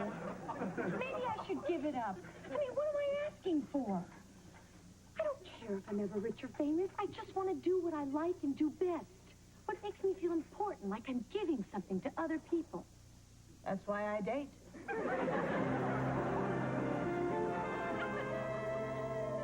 Uh-huh. Uh-huh. Uh-huh. Oh, thank you. Thank you. Thank you. Everybody quick into the lounge. The most exciting thing has just happened. I'm talking to furniture. Come you guys, it's important. Dot, I am cooking 50 meals which these ladies should be serving. We have a regular little restaurant going on out there. Yeah, but this is important. Everybody sit down. No, I'll sit down. No, I can't sit down. You guys sit down. I have to tell you something. I can stand and listen at the same time. I'm very athletic. Okay. I'm a star. Or I'm going to be. I just got the lead in a play. Oh, that's wonderful. It's called The Garden of Countess Natasha. I'm so excited. I never heard of it. That's because we haven't done it yet. Dot, I am overwhelmed. I'm also seriously burning myself on this hot pot. Congratulations. How did all this happen? I auditioned for it last week, and when I didn't hear from them, I thought I didn't get it, but I got it. Well, tell us what the play is about. But don't tell me the ending, because I want to come see it. Okay. Basically, it's about this countess from Budapest who comes to America and falls in love with the union organizer. I play the countess. They wanted an unknown actress for the part. I found one. Can you play a Hungarian? Sure, I've had practice. I did a commercial as a communist diplomat who discovered pantyhose. I've been down the last few weeks, and I really appreciate you guys encouraging me and covering for me. You're real friends. And when we have our first preview, I want you to all come as my guests. Oh, you know, my husband loves the theater. I just wish you were alive to see this. Actually, I just wish you were alive.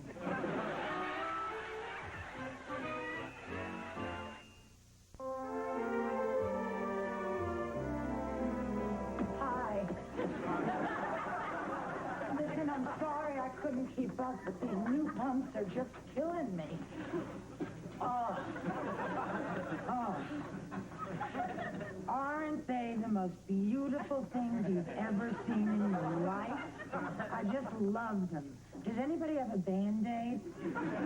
Does anybody have a ticket? I want to get inside. Uh-huh. Here we go. The tickets? Band-Aid. Oh, this is very exciting, isn't it? I mean, here we are in the lobby of the theater in which our Doc is starring in a new play. With no possible way of getting in because we don't have tickets. Here we go. Yo, babes, ready to go in? No, I can't find the tickets. Of course not. I've got them. Doc gave them to me, remember? I do now. I'd like you to meet my date. This is Jan, Dennis, Cassie, and Maggie. Don't bother to say hello back. She doesn't speak English. This is the girl you were so excited about? No, she wouldn't go out with me. This is her maid. Let's go. I guess we should go in and find our seats.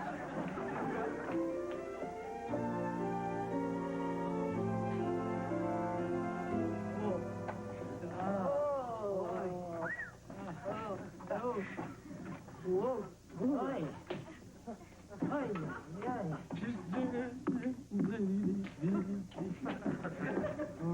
Was Dot as bad as I thought she was? How bad did you think she was? I thought she was awful.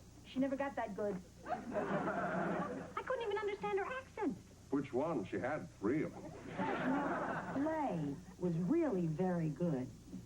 Except, of course, when Doc was in it. Yeah. That was bad, huh? I didn't notice. What were you watching? I got caught up in the pageantry, you know, the lights, the costumes, the way the lights let you see through the costumes. What happened to your date? I don't know, she got mad at someone and left. Maybe it was because you were attacking her throughout most of the first act. I always neck in the theater.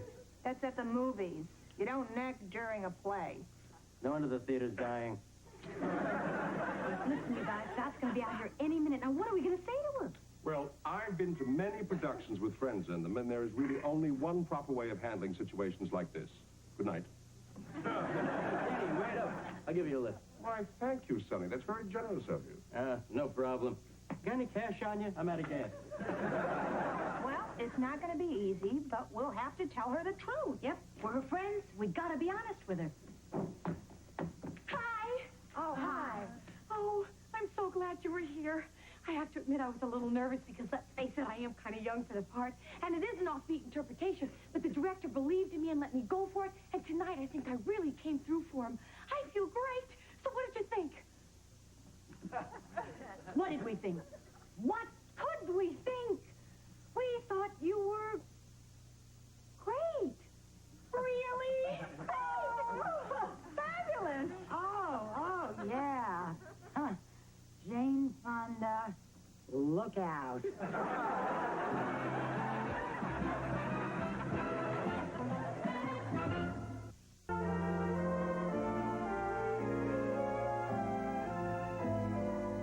You all as hungover as I was this morning?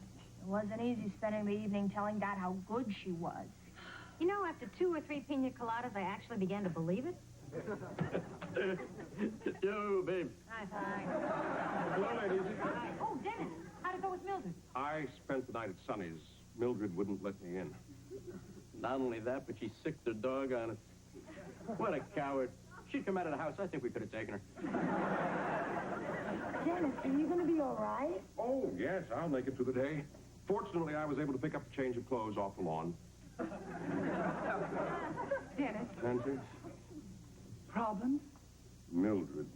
Ah. Zippity-doo-dah. Where's Dot? Well, she had a preview last night. I don't care if she had a child last night. I expect her to be here. I'm here, Nancy. Ah, Miss Higgins, how kind of you to appear. But how foolish of you to be late. I'm only a half an hour late. You've been half an hour late 3 times this week. As a matter of fact, if we added up all the times you've been late this year, I believe you've already taken your vacation. I had a rehearsal for my play. It was important. And this job isn't? Not as much. There's talk of this play going to Broadway. I see. Are you planning to give notice, or are you going to shuffle off to Buffalo without a word? You know I wouldn't do that. The only thing I know you won't do is work. Forgive me if becoming a star is more important than stacking butter pats. But this is my big break, and I happen to be great in this role. Ask any of these girls. No, you don't have to. They'll only tell you what they told me. I'm great. I'm fabulous. I'm the next Jane Fonda. Dot, I don't want to argue with you. As a matter of fact, I don't even want you to be here. But if you insist, be here on time. Well, Nancy, if that's the way you feel, why don't I just quit? I give up. Why don't you? All right, I do. Fine. Fine. Consider this my 2 weeks' notice. I consider this the happiest day of my life.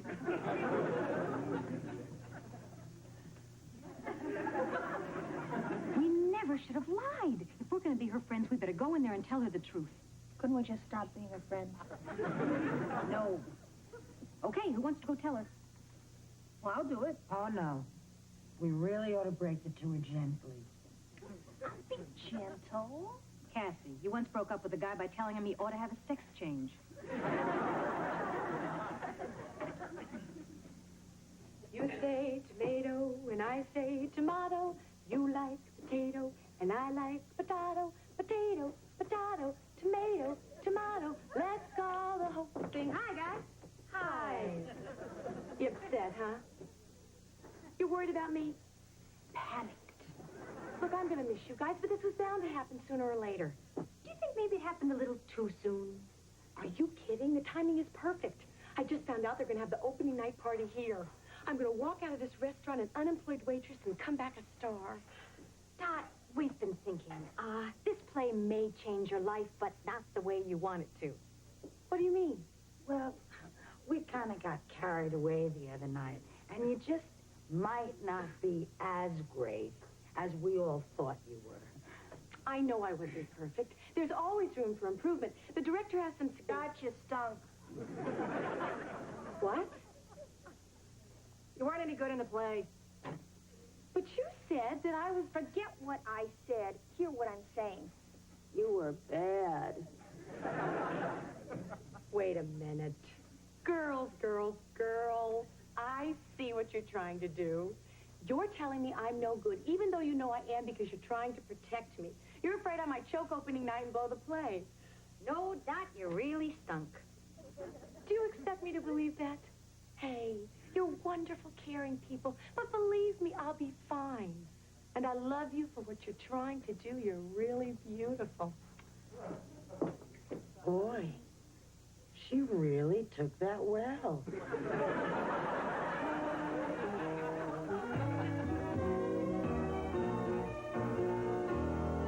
Oh, Janet, it's a lovely buffet. Why, thank you, Nancy. So, are things between you and Mildred still shaky? No, we've been back together for a week now. In fact, we're planning on going away this weekend to celebrate. Oh, lovely. Where are you going? Well, Mildred's going to Palm Springs, and I'm going to San Francisco. We find we get along much better if we're apart.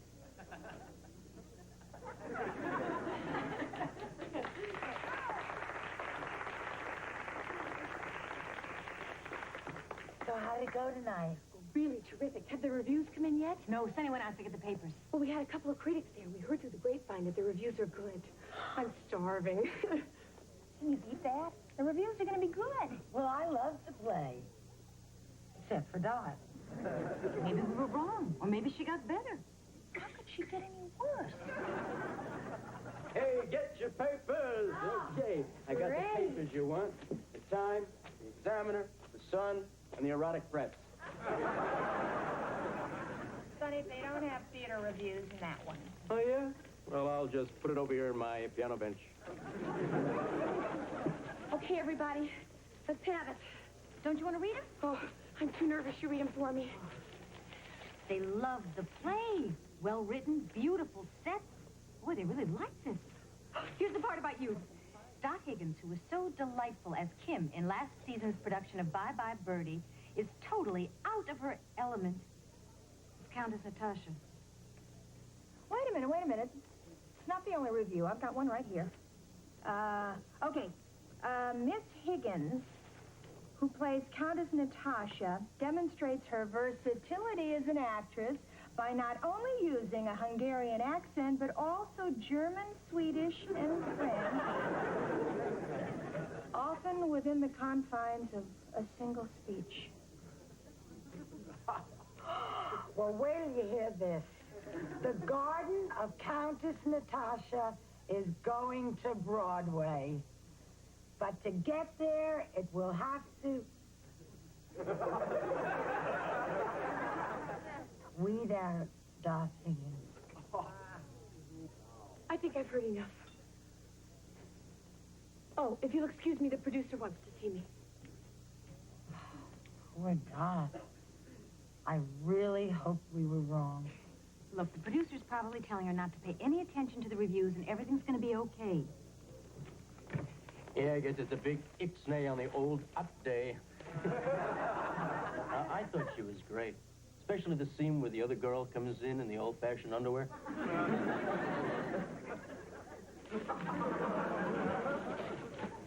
Well, what happened? What did he say? Play's going to Broadway, but I'm not. Oh, Dot. Yeah, you guys were right. I got canned, and so did the director. I'm so sorry. Oh, it's okay. At least I got my shot. Oh, it's not the only one. You'll get another. Would you guys excuse me for a second? I'd like to go someplace alone. You sure you don't want us to come with you? No, just a few minutes to myself.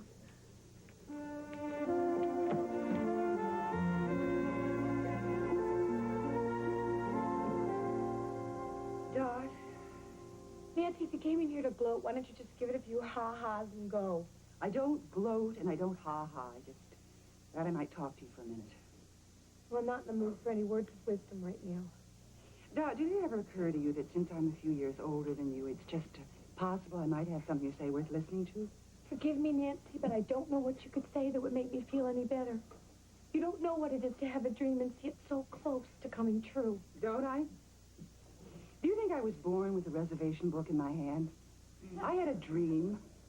I wanted to dance Giselle with the New York City Ballet. You wanted to be a ballerina? I was one. I studied for 15 years. Well, what happened? Well, after a while, I realized I was struggling under a terrible handicap. I had no talent. But you do. How do you know? I came to see the play last week. You did? Why didn't you tell me? I didn't want you to think I liked you. Well, what did you think? I don't believe I said that. The papers pan me, the producers fire me, and I'm still asking, how was I? Dot, I never would have believed it, but you're a good actor.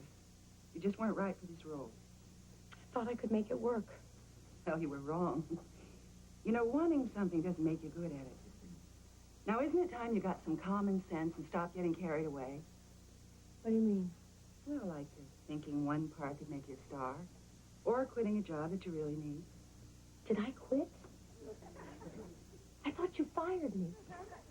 Got so carried away, I can't even remember that. How old are you again? 24. 24. So if you don't make it for another couple of years, it's not the end of the world, is it? Now, I'm confident that you're going to make me regret this, but if you'd like another shot at this job, show up tomorrow ready to work and on time. Oh, Nancy, you mean it? I mean, you're not just taking me back to be nice. And you know me better than that. Chiffon wrinkles so easily. Oh, and, Dot, if you ever speak a word of this to the girls, I'll not only fire you, I'll strike you so hard your children will be born dizzy.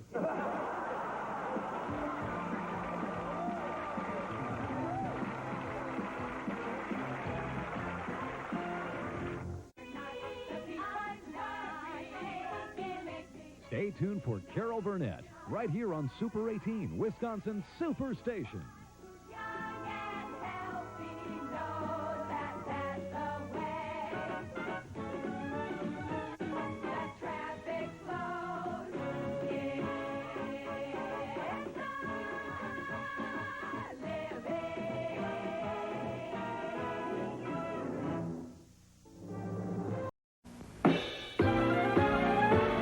Life's not the French Riviera. Believe me, life's not a charity ball. It isn't all a great big bed of roses.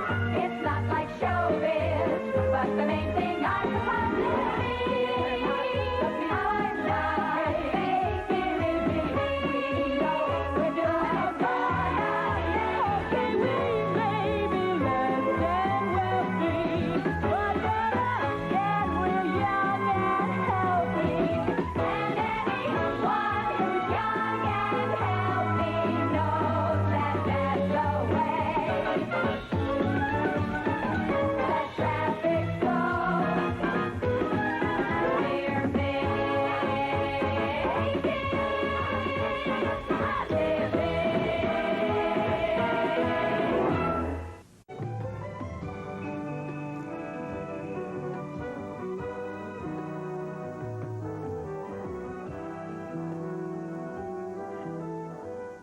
Well, Sonny's here.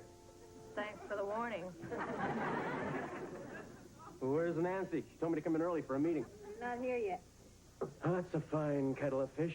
I made Armando rush through my haircut. Didn't even get my nails buffed. Let's just hope Dennis has my dinner ready. What's the special? Coco Vast. Chicken again? What is this, Russia?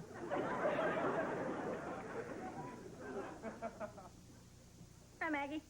I'm limping. We can see that. What's the matter? My foot hurts. Well, then, limping's the thing to do. I heard it jogging. The leader of my jogging club thinks it might even be Morton's neuroma. What's that? A sore foot. But it's serious enough for me to stop jogging. Somehow I never thought of you as the jogging type. Yeah, what'd you join that club for anyway? Well, I wanted to make new friends, but I never got to meet anybody. They were all running 3 blocks ahead of me. What about all your old friends? Oh, they're all busy during the day. I need something to fill my free time. How much can you dust? How about going back to school? I love it. Well, you have a reason. You want a career. I just want something to do before lunch. Have breakfast. Maggie, I know what you can do. Join my theater group. We always need people to help out backstage. Well, I do enjoy theater. I love Fiddler on the Roof. I'll give it a try. Great. Thanks. Nancy's not here yet. What is this, a power trip? Keep us all waiting so she can prove she's the boss? I got better things to do. Oh, good afternoon, everyone. I know I'm late. It couldn't be helped. No problem, just hanging out. Love the outfit. Cassie, go get Dennis. I want him in on this. We're going to be having a temporary addition to the staff for the next few days. What is it, Nancy? This is my sauce time. Sorry, Dennis. Everyone, this is Officer Dan Woodrow of the police department. Oh, my God. If you're here about last night, my wife and I were just having a small domestic dispute. Dennis, please. Officer Woodrow is here because a man and a woman posing as diners have been robbing some of the better restaurants in this area. We feel it's only a matter of time before they strike here. We're going to be robbed? That's what we're hoping. Isn't that a strange thing for the police to be rooting for? Officer Woodrow will be staked out here for a few days trying to catch the robbers. I'll be working undercover as your maitre d'. If anything happens, I'll be here to handle it. Right, except the part about the maitre d'. We don't need a maitre d'. We have a hostess. I understood I'd be working as a maitre d'. No, you'll be working as a busboy. We feel you'll be less conspicuous. I rented a tux. Good. You'll need the tie.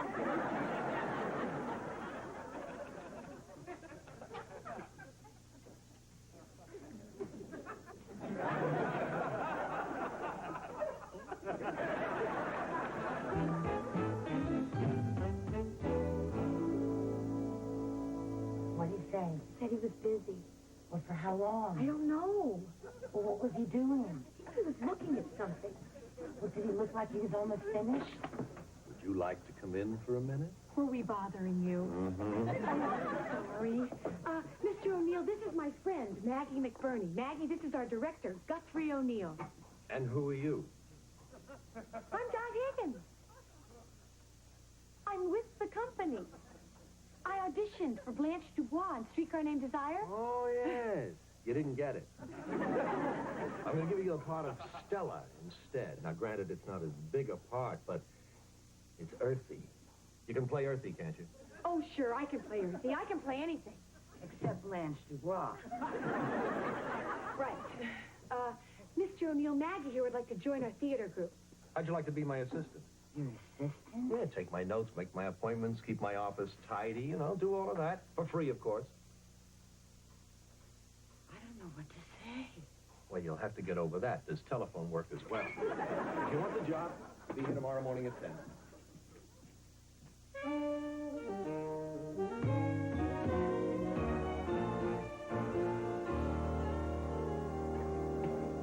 Busboy.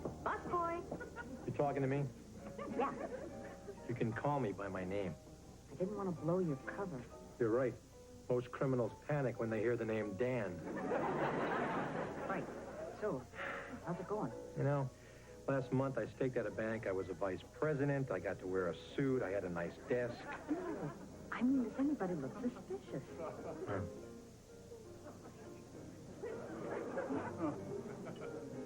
They all look suspicious. Well, then how are we going to know who the robbers are? They'll be the ones with guns who ask us for money. Don't say anything. Just walk with me.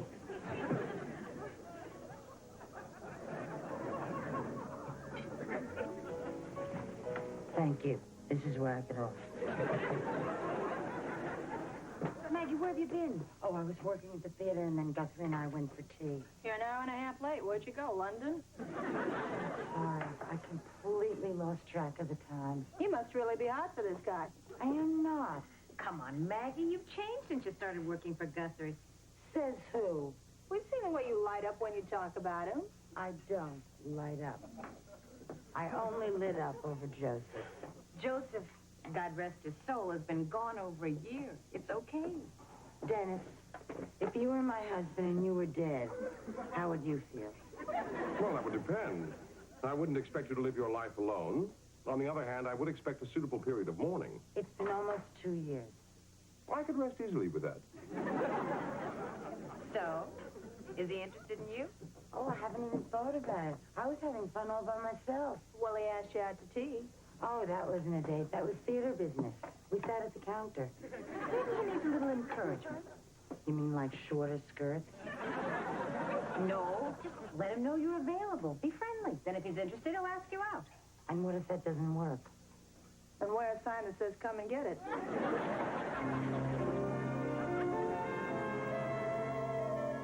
Well, here are your keys. Now, I picked up your shirts, I dropped off the scripts, I filled up the car with gas, and rotated the tires. You rotated my tires? Maggie, you're a dynamo. Well, I didn't rotate them. The guy at the gas station said it was time. So I let him do it. Thank you, Maggie. You know, I've been looking over these notes that you typed up. Stunning work. Stunning! I hope you didn't stay up too late doing it. Well, I enjoy it. I used to do a lot of paperwork for Joseph, Joseph?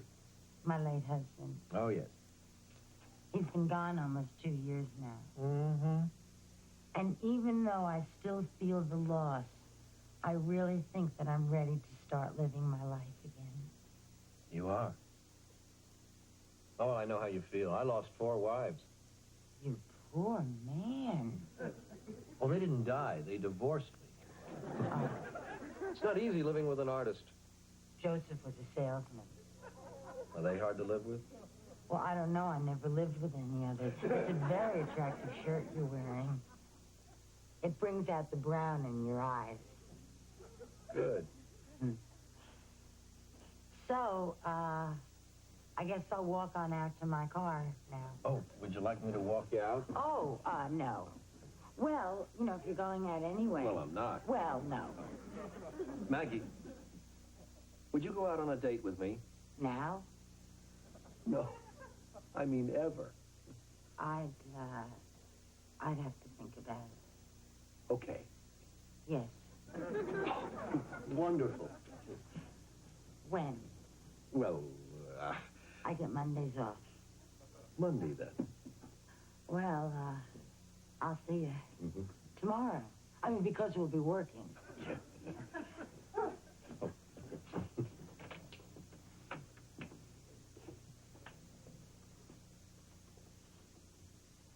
Well,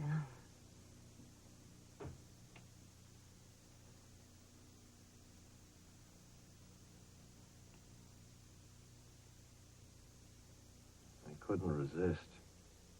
I didn't mind.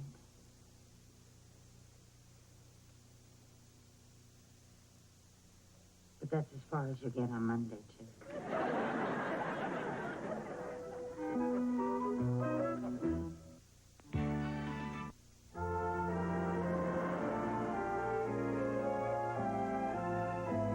Oh, Maggie, I'm leaving for work. You better hurry up. I'll be right behind you, but first I have to see Guthrie. Business or pleasure?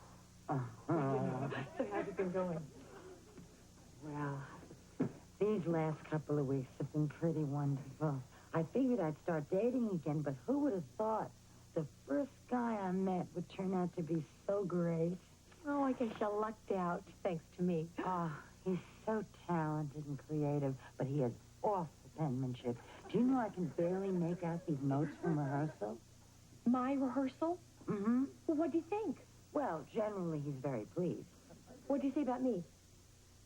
Well, he's a little concerned about, what's the acting term? Oh, yeah, your performance level. Why? Aren't you up?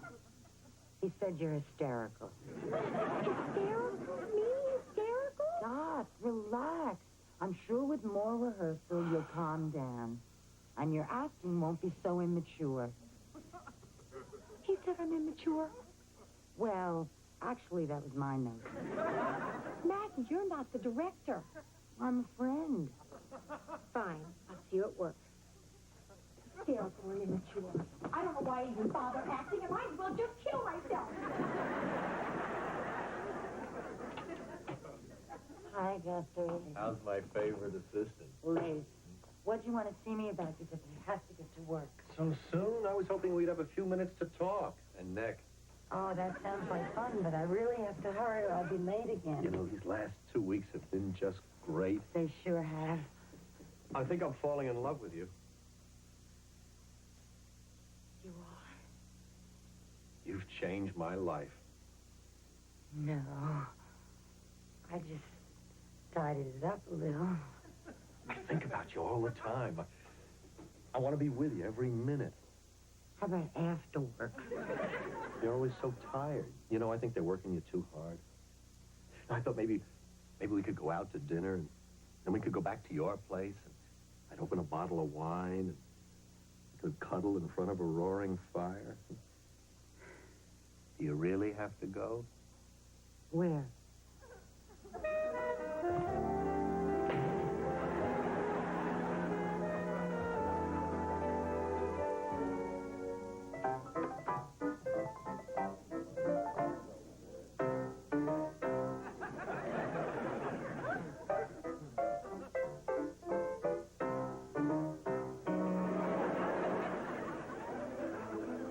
Kathy, the threesome at table 4 would like their check. It's not my table, it's Maggie's. I'm aware of that, but obviously she isn't. She didn't show up last night, and she's disappeared tonight. Going to have to do something about her. She's getting worse than Dot. No matter who screws up, I get in trouble. Sorry I took so long. Did Nancy notice I was gone? Several times. I was talking on the phone to Guthrie. Why does he call you when he knows you're working? He misses me. We miss you. Nancy misses you. Table 4 misses you. I know. Meg, if you keep this up, you're going to lose your job. But Guthrie depends on me. Look, it's only been 2 weeks. You just met the guy. You're dating him. You didn't adopt him. You're right. I guess we'll have to talk. Either that or else get him a job here.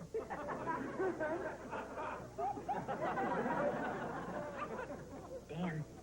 Look at this table. It's set perfectly. I'm actually getting good at this. Dan. See the couple on table 6? Will, tell me which is table 6. Over there. Ah, Guy has a gun in his coat. are you sure? A wallet doesn't have a trigger. Stay calm. I'm calm. What do we do? I go over there. What do I do? Go over there. Hi. Hi. It's a nice coat. Thanks. Have you got a gun in there? Yes, I do. Any particular reason? Yes, I'm a policeman. Ah, Is there a problem here? no, just talking with a fellow officer. Oh, you're a policeman. Well, so is he. You're a cop? Well, what are you doing busting tables? Stakeout, restaurant robbers. They made you a busboy? My buddy's in that detail, but he's working as a maitre d'. See?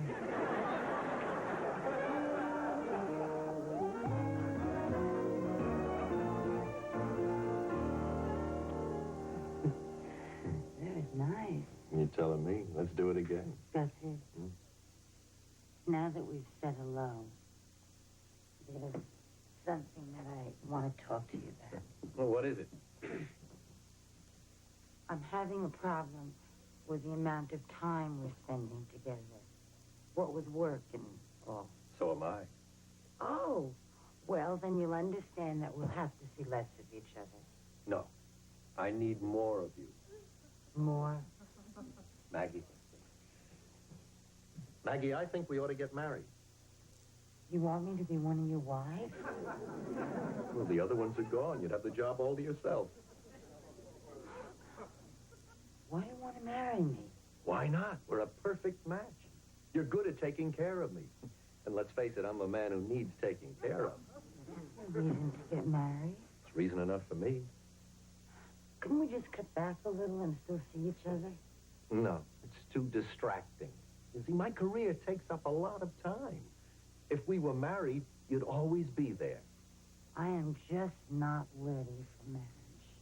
I was barely ready for dating. Dating's just not going to work out. Well, then I guess we'll have to stop seeing each other. You'd let me go just like that? It's not easy. I like you. After Joseph died, I wondered if I'd ever meet another man again I could care about. Or who could care about me. And you've been there. This just doesn't feel right. I'm sorry. So I guess I'll be giving my 2 weeks' notice. Maggie, that's not necessary in a relationship. No, I meant for the job. Company's waiting to rehearse. Guthrie, wait a minute. Wait, it's cold in this theater. Here, you better take your sweater. Oh, and don't forget your script. And a pencil. You better take a pencil. This is gonna be hard.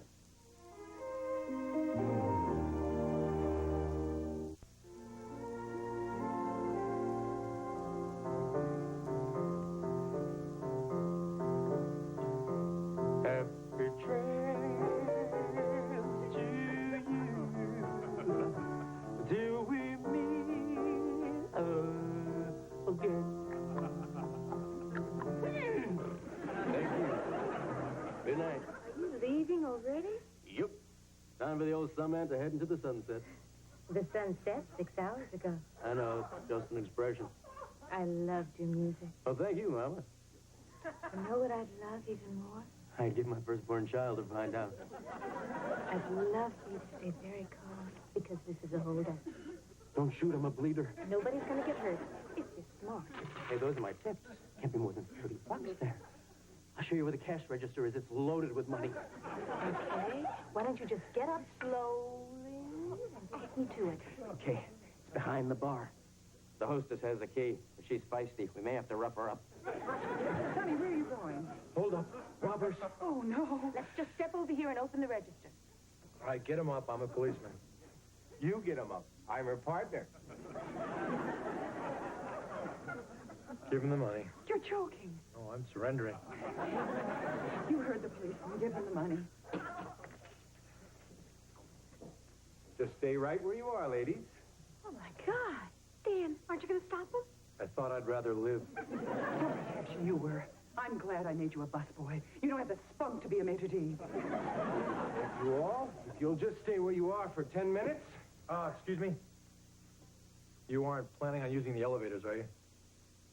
See, I have a radio in my vest. Oh, don't shoot. Just going to show you. And I've already called in the robbery, so by now the elevators are covered. You could try the stairs, maybe try hiding out on one of the lower floors, but we've got the place surrounded, so we'd find you. The roof? Come on. All right, everybody in the back. Hostages, please. We've all seen this bit on the evening news. When was the last time anybody got away? What do we do? The Pistoles. Good. Thank you. You want to get up against the bar, please? Come on, you heard him. All right, we got to surrender. Come on up. Dan, well done. I'm impressed. Oh, thank you, Dan. Good collar. Oh, Officer Woodrow, I just want you to know I'm so sorry for what I said just now. You were both cool and gallant, and well, I'm very grateful. You're welcome. Good. I want you to take care of these two. I got to go finish cleaning up table 9.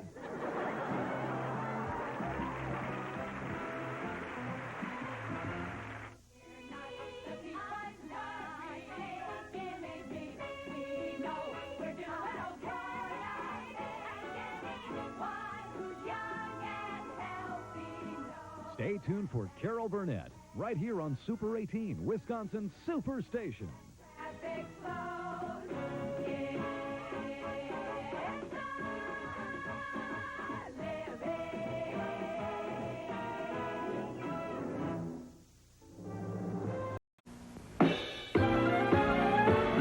Life's not the French Riviera. Believe me, life's not a charity ball. It isn't all a great big bed of roses. It's not like show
expenses so we could go someplace nice.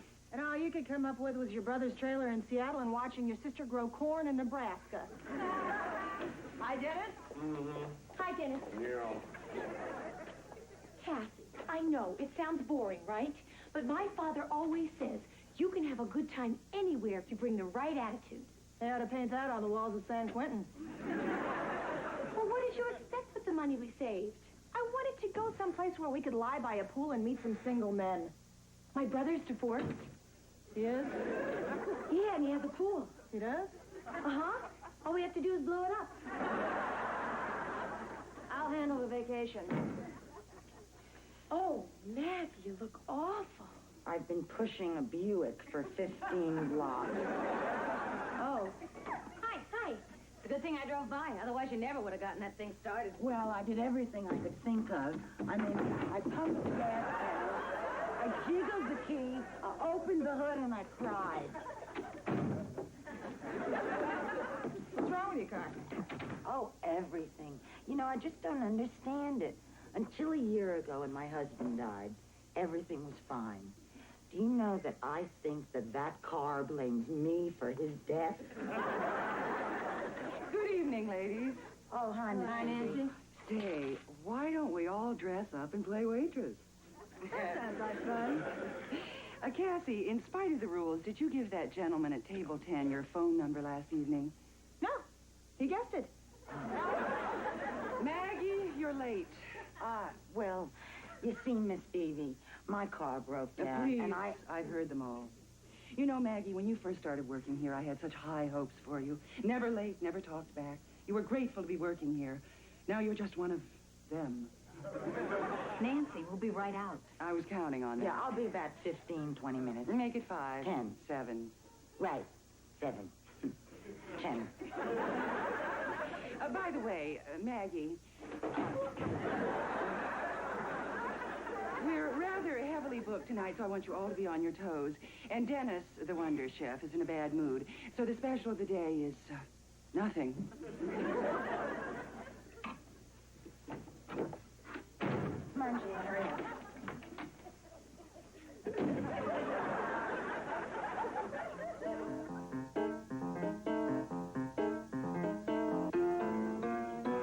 If you want my body and you think I'm sexy, come on, sugar, let me know. If you really want me, just reach out and touch me. Come on and tell me so.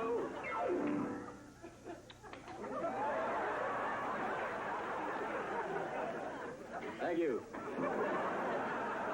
Maggie? See those 2 men I just served? Yeah? Well, I think one of them's the jockey. I'll bet it's the little one. Good guess. Anyway, I just heard him say, don't worry, Vinny, the fix is on. It's Gilly's gal tomorrow. He's a sure thing to win. Oh. Maggie, you're fixing a horse race. Oh. Maybe we should do something about that. Right. Go to the track.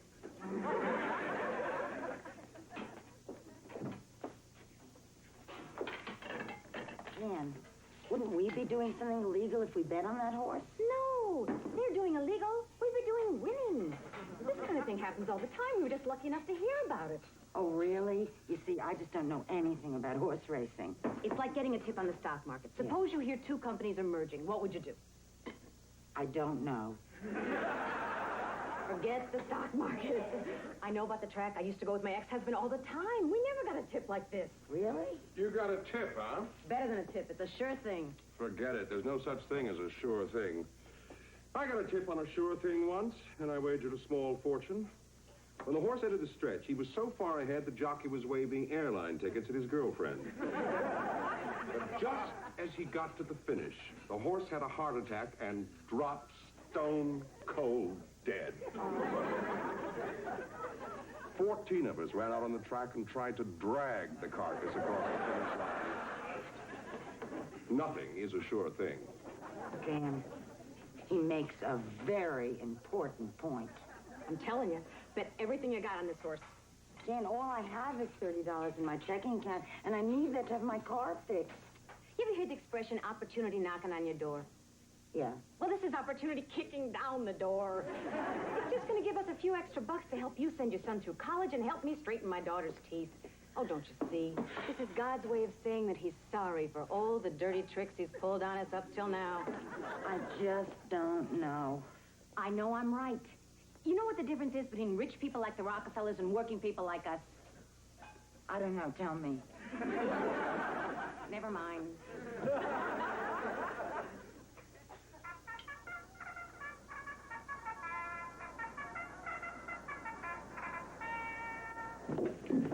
Boy, this brings back memories. My husband and I used to have some of our best fights here. Do you know that in 22 years of marriage, we never came to the racetrack? We went to the ice capades, but we never came here. Let's get in line. Oh, I'm not hungry yet. Not for food, to bet. You got your money ready? Yeah. Oh, you're going to bet us $10? Oh, yeah. Well, I was going to bet for 30, but what if this is another horse with heart trouble? You want me to bet for you? Oh, no, no. I can handle this. Next. I would like $10 worth. Of what? A bet. On what? This race. What horse? The winner. Give me a program. Let me show you how this works, lady. See the number here next to the horses? You give me a number, I put in the machine.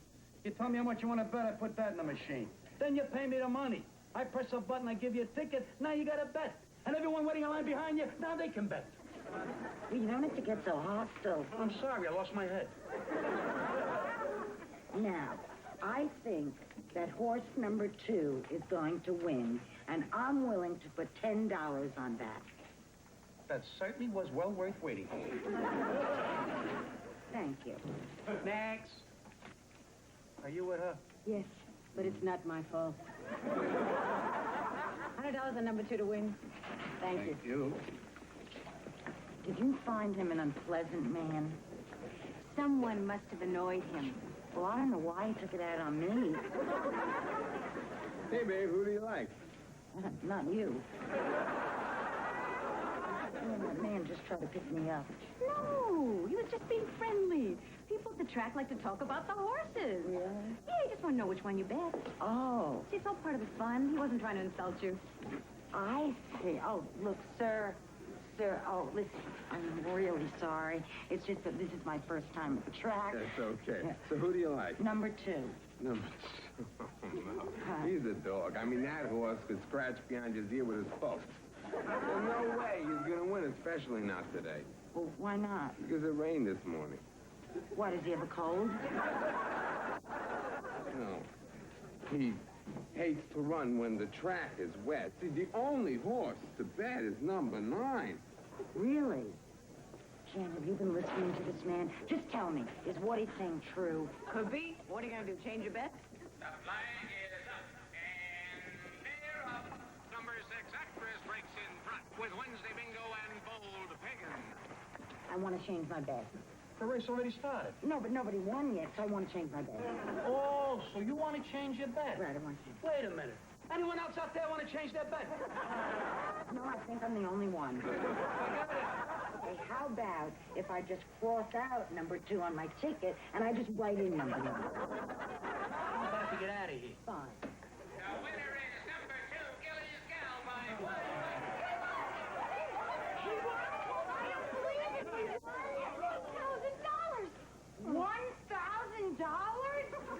I won $1,000! I'm so happy! Oh. Maggie, I won 1,000. You won 100. What did she say? She said she won 1,000, you won 100. Take your hands off me.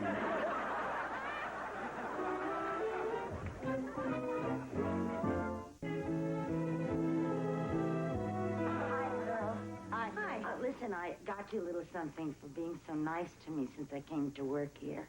Oh. So, this is for you, Dot. Thank and Cassie, you. this is for you. Thank you. Oh, no, I'm sorry.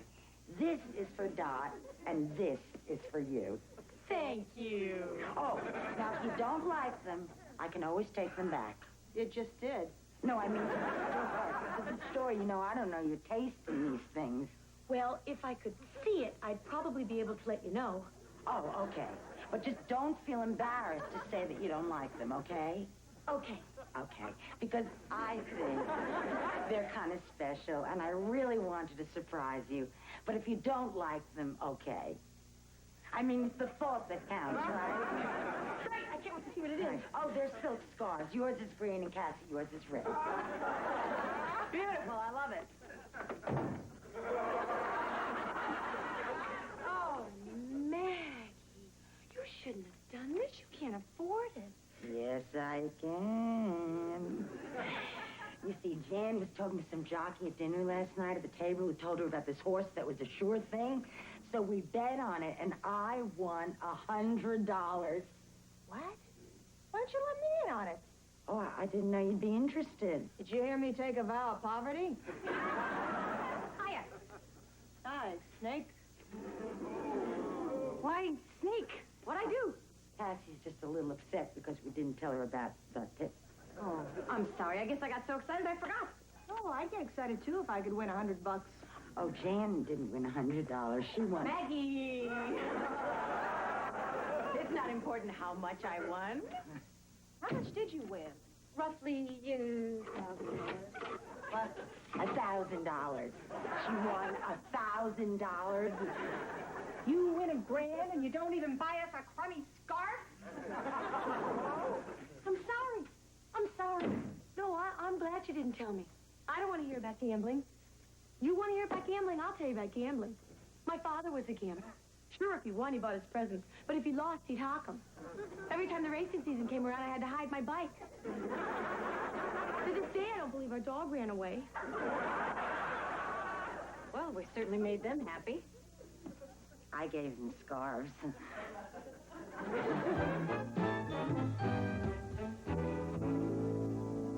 Maggie, they're back. Who? The short man, the fat man, the tips, the money.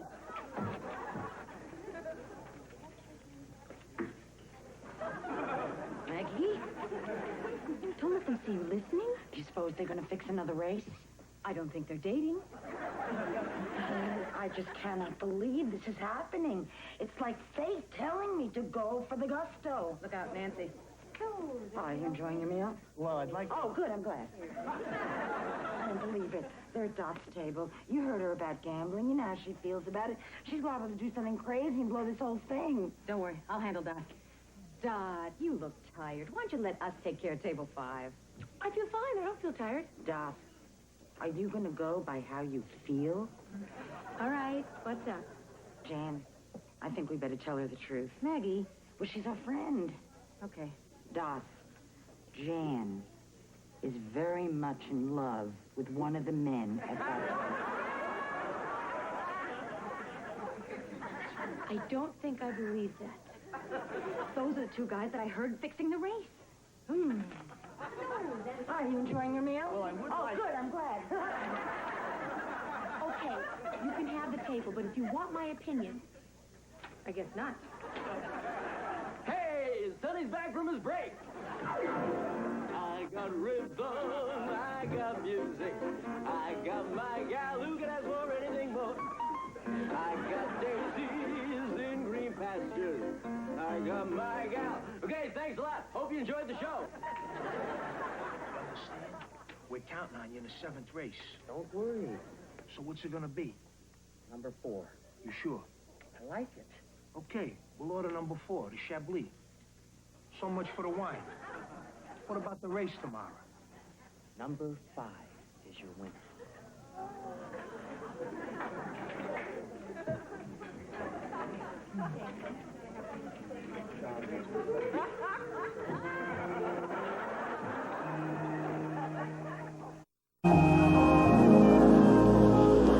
How much you gonna bet? 500 to win. Where'd you get $500? I borrowed it. Who would loan you $500? An independent loan company named Rick. I'm really excited. I was against it at first, but now I'm really excited. So where do you want to go first, Athens or Rome? Dot, this horse is not a long shot like the last one. We just double our money. Oh, then why don't we go to Palm Springs? No, too hot. Let's go to Las Vegas. Oh, no, we'll lose all our money. Why don't we go to San Francisco? Why don't we go to the rail and watch the race? Good idea. You guys, you get me my ice cream? Yeah, but it started melting and I ate it. Yeah, here's your change. Hello, Handy Catherine. Who told her? Sonny was the only one who was kind enough to share the tip with me. Why'd you tell her? I tried to borrow the money from her first. She's the only person in this town who charges higher interest rates than Rick. Nancy, did you bet yet? Yes, I must say I hated standing in line with some of those types. But I suppose if you lie down with dogs, you have to get up with fleas. And if anyone knows about lying down with dogs, she does. Thank God you almost missed the race. I have to go to the bank to take some money out of my savings account, right? So it's the first of the month, and all the old people with their cash in their Social Security card. And you just can't run up to someone in a walker and yell, move it. That money isn't going to do you any good if you don't place a bet. Oh, yeah, I'll be right back. You want me to help you? I know how this is done. I just say I want $300 on number 4 to win. Good girl. I want $300 on number 4 to win. I want $300 on number 4 to win. I want $300. Hi. Hi. Don't I know you from somewhere? Me? No. I never go anywhere. Next. 10,000 to win on number 5. 10,000 to win on number 5. Next. Hi. Remember me? No. Oh, well, anyway, could you just do me a favor and hold my place for a second? I'll be right back. Now I remember you. Thanks. Oh, my God. Jan. Not now, Maggie. But Jan, it's about the race. What is it? We bet the wrong horse. Who bet the wrong horse? Well, we did. I mean, we all bet the wrong horse. What? I just overheard the fat guy from the restaurant go over and bet on horse number 5. Oh, no, he was just trying to throw the police. He probably put down some money as a decoy. How much did he bet? $10,000. Oh. It's a big decoy. No, that was no decoy. We bet all our money on the wrong horse. The flag is up, and they're off. And number 5, Whiskey Bob, breaks to an early lead. And it's number 5, Whiskey Bob, pulling away. Why shouldn't he? He's gonna win. I'm going to lose my life. You miss a payment to Rick, 2 men come and compound the interest on your face. I don't know how I could have heard the wrong number. Why bother watching? We've lost all our money. Nancy, I'd like permission to sell a piano. I don't know how I could have heard the wrong number. I guess this is God's way of telling us we shouldn't have gambled. Why didn't he speak up sooner? Into the scratch is number 5, Whiskey Bob, holding a steady lead over number 4, Banjo Buddy. I don't know how I could have heard the wrong number. Let's get out of here before someone gets hurt. Oh, no, come on, everyone, don't go yet. Don't go yet. Please, it isn't over. The race is fixed. We can't possibly win. And you can't possibly imagine how hard I'm going to make your life. No, but it isn't over yet. Something could happen. What could possibly happen? Number 5, Whiskey Bob, stumbles. Into the inside. Here comes number 4, Banjo Buddy. It's Whiskey Bob and Banjo Buddy. I can't see. Play off. Run, you son of a beast, run! It's Banjo Buddy by a head. Now it's Whiskey Bob by a neck. It's Banjo Buddy. It's Whiskey Bob. It's Banjo Buddy. It's Whiskey Bob. And Banjo Buddy wins it.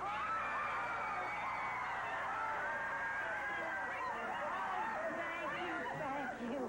Oh, thank you, God, for making Whiskey Bob stumble. And thank you for letting Banjo Buddy win. There's just one thing I don't understand. Why did you make me forget to bet?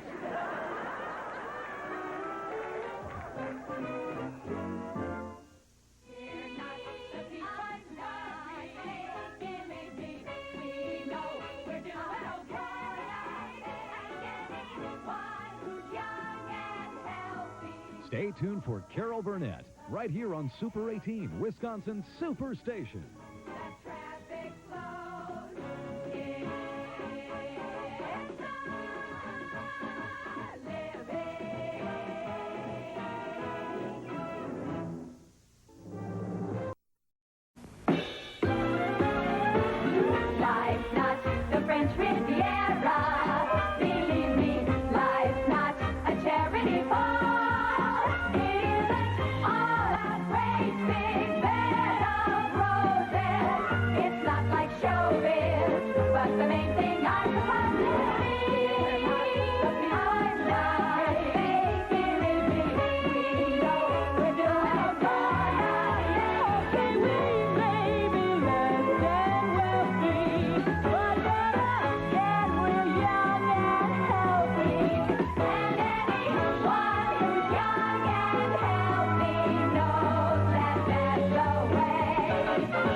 You above the top, featuring the musical stylings of Sonny Man.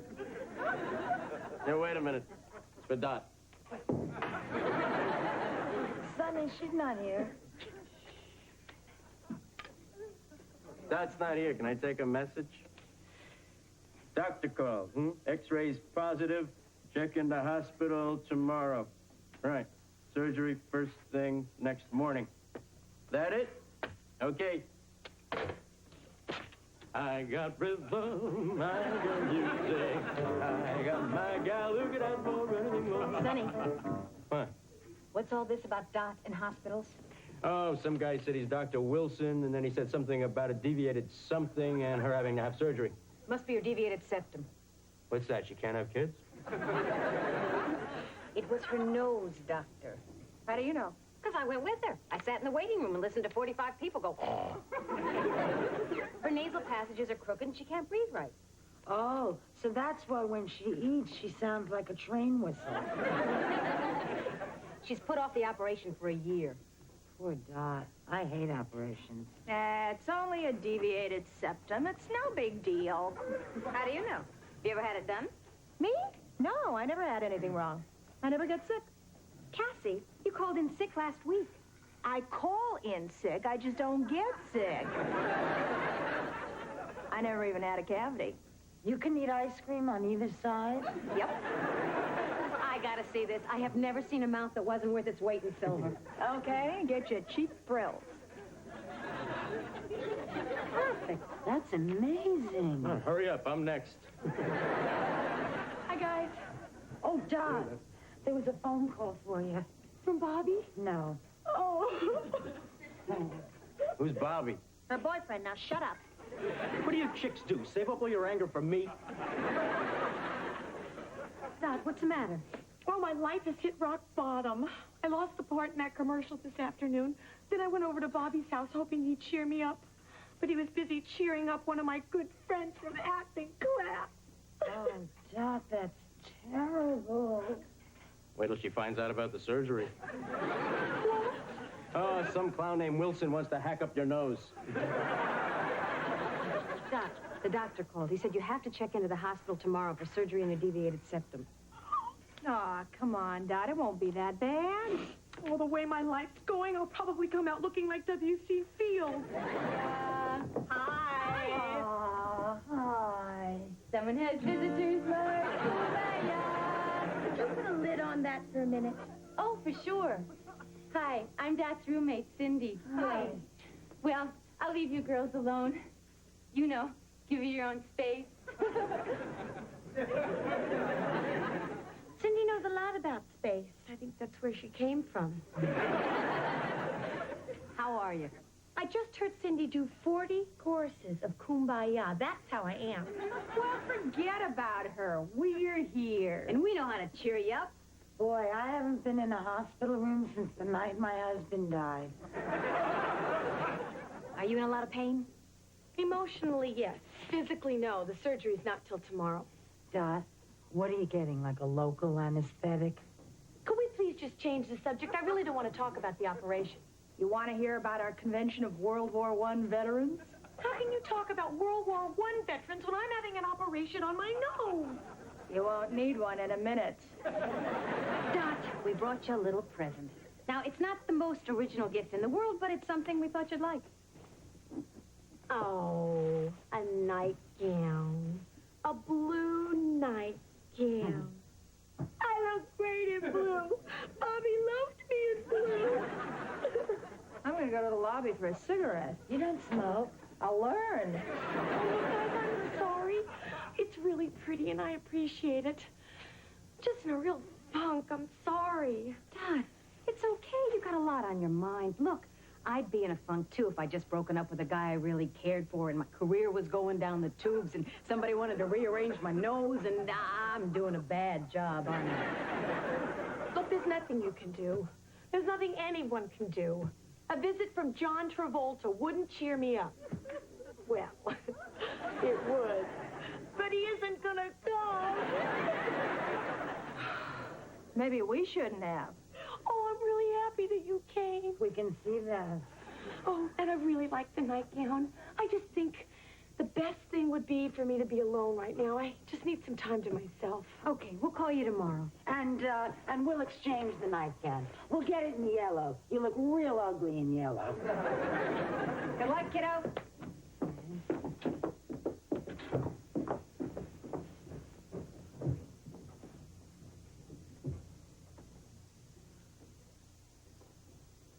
Hi, Dot. Did you miss me?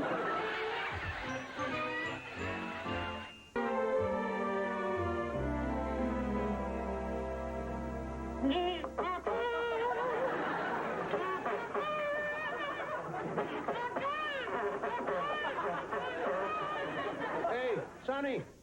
How'd you know my name? I don't know your name. And you called me Sonny.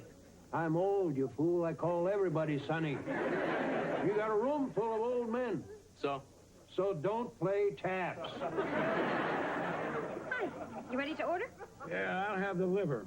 Okay. And what will you have, sir? I'll have the liver. No, he won't. Sir, there's a gentleman at the other table who says you won't have the liver. That's no gentleman. That's my brother. Don't listen to him. The only reason he wants the liver is because I want the liver. We got lots of liver. He always wants everything I have, even Michelle. Who's Michelle? Ask him. Who's Michelle? Michelle was my girl, the prettiest 18-year-old in Paris, France. I fought the war for Michelle. I fought the war for Michelle. This happened during World War I? Do you realize that you guys are fighting over a woman who is now 81 years old? I'm 83. Who the hell else am I going to fight for? Brooke Shields?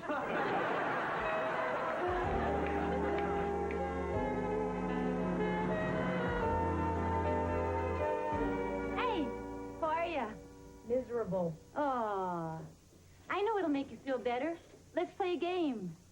I don't think so. Oh, come on. One game? We could play charades. No. Okay. Then maybe we could sing. We'll play charades. But one game.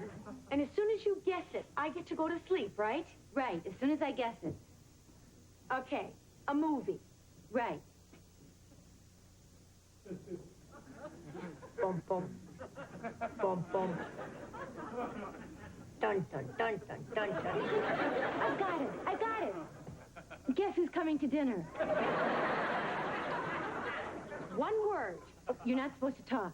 I got carried away. One word. Bum, bum, bum, bum, bum, bum, bum. Picnic? Alligator? Willard? Piranha? It's Jaws! Jaws? That's it, you won. I get to go to sleep. Sure. Sweet dreams. I'll talk to you later. I have no doubt. Someone sleeping, Lord, someone sleeping, Lord, someone sleeping, Lord. Knock it off. What's the matter? We're in here for surgery, kumbaya. Tomorrow someone's going to take a knife to us, kumbaya. What have you got to be so happy about?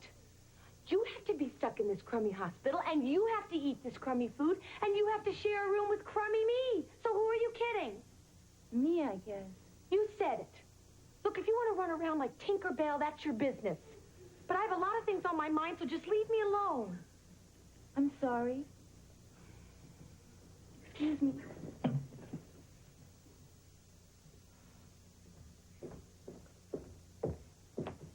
Is Cindy upset? Yeah, I guess so. Well, I hope it's nothing serious.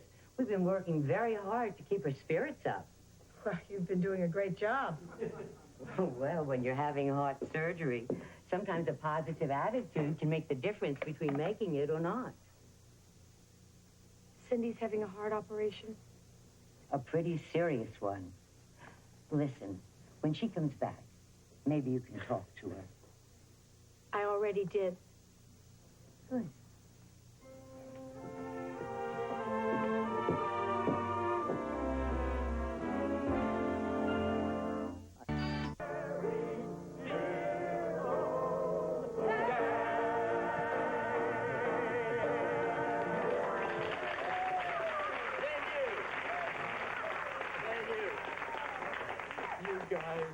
are really incredible. And in closing, I just want to say, I hope when I'm your age, I'm half as beautiful as you are. Thank you. Sonny, that's the nicest thing I've ever heard you say. You must really like these guys. Oh, yeah. Look at these tips. General, you're on. I know it.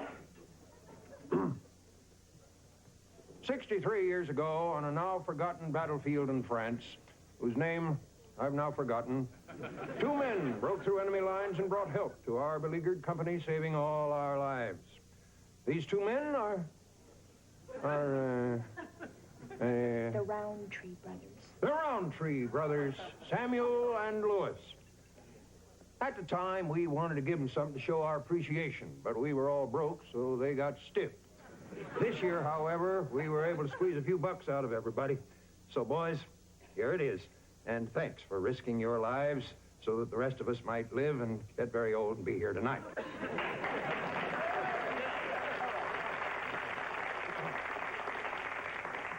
Did you hear that? They're giving you an award. I don't want any award that has anything to do with him. Oh, come on. Go on up and get your award. I don't want any award that he turned down.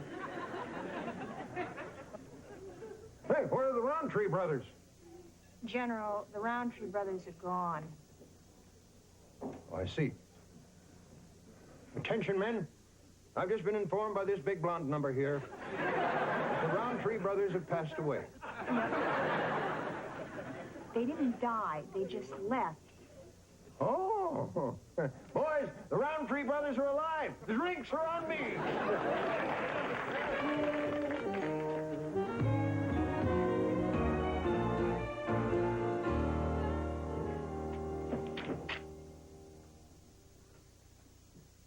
Hi. Hi. Seems like you've been gone for hours. Where were you anyway? Up on the roof. The roof? What made you go up there? They've got chairs and everything. I felt like getting some air. Oh, I think your roast beef is cold. Maybe that's because I ordered cold roast beef. Ah. Well, I told Oscar not to touch it. Look, if worrying about my roast beef is your way of saying I'm sorry, fine. I accept your apology. Let's just forget it, okay?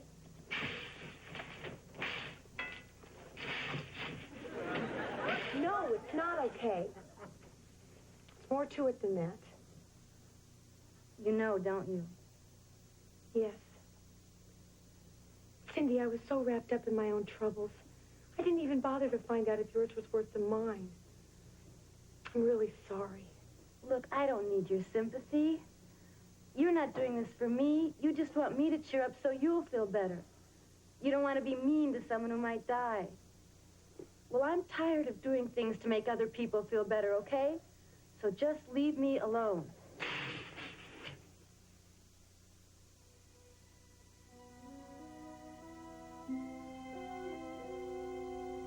Dot, are you asleep? No. Dad, I'm sorry I yelled at you. No, I'm not sorry I yelled. I needed to yell. Ever since I found out about this thing, I've been putting up this cheery front. Why? Well, when I saw how sad my parents looked, and the doctors and nurses, I figured it would be easier. And it was. For everyone but me. I don't think I could be that brave. It wasn't brave. It was dishonest. I really needed to get a lot of things out. And so did my family. And I never would have if you hadn't been so mean. Gee, thanks. You know what I did a little while ago? What? I called my parents. What did you say? Nothing. I just cried. Oh. Well, what did they say? I don't know. I couldn't understand them. They were crying, too. But afterwards, I think they felt a lot better. I sure did. Oh, you don't know how glad I am to hear you say that. Would you mind if I told the nurse you said that? Why? Never mind. Well, I think we'd better get some sleep. Yeah, sure. I'm real glad I met you. I'm glad I met you, too. And I want your number, because we're going to get together when we get out of here. You'd be surprised. I can really be a fun person. I'll bet. Good night. Good night. Dad, Yeah? I'm a little scared. What can I do? Hold my hand? Sure.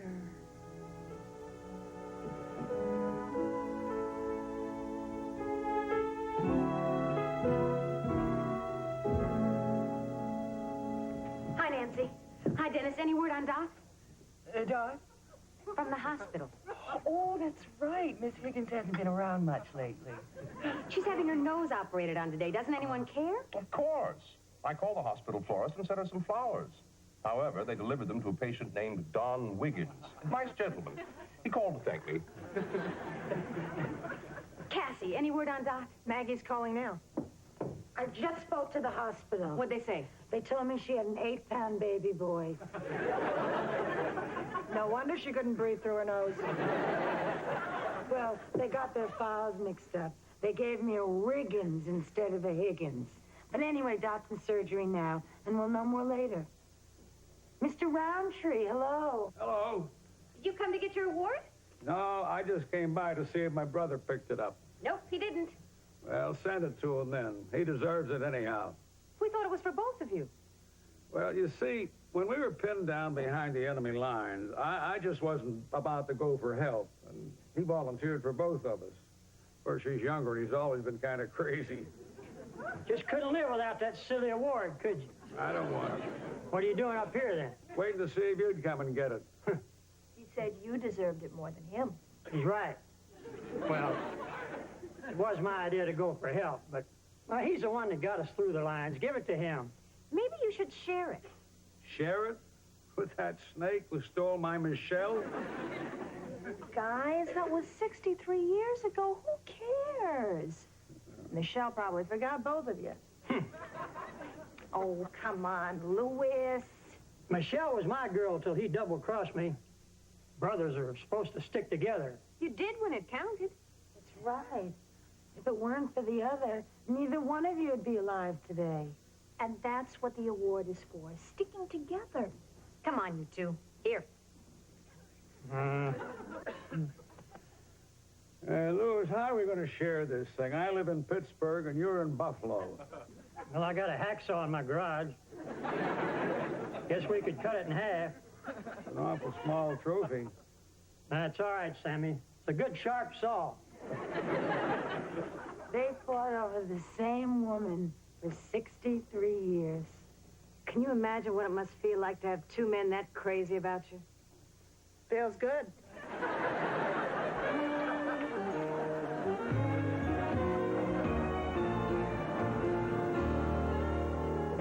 Here we are, back all safe and sound. Thank you. How are you feeling? Fine. You want to sign my cast? I don't think you'd enjoy that. When will Cindy be coming back? Cindy won't be coming back. She didn't make it. Oh, no, she made it. She's in intensive care. She's going to be fine. Oh, thank you. Oh, when will I be able to see her? Not for a few days. Okay.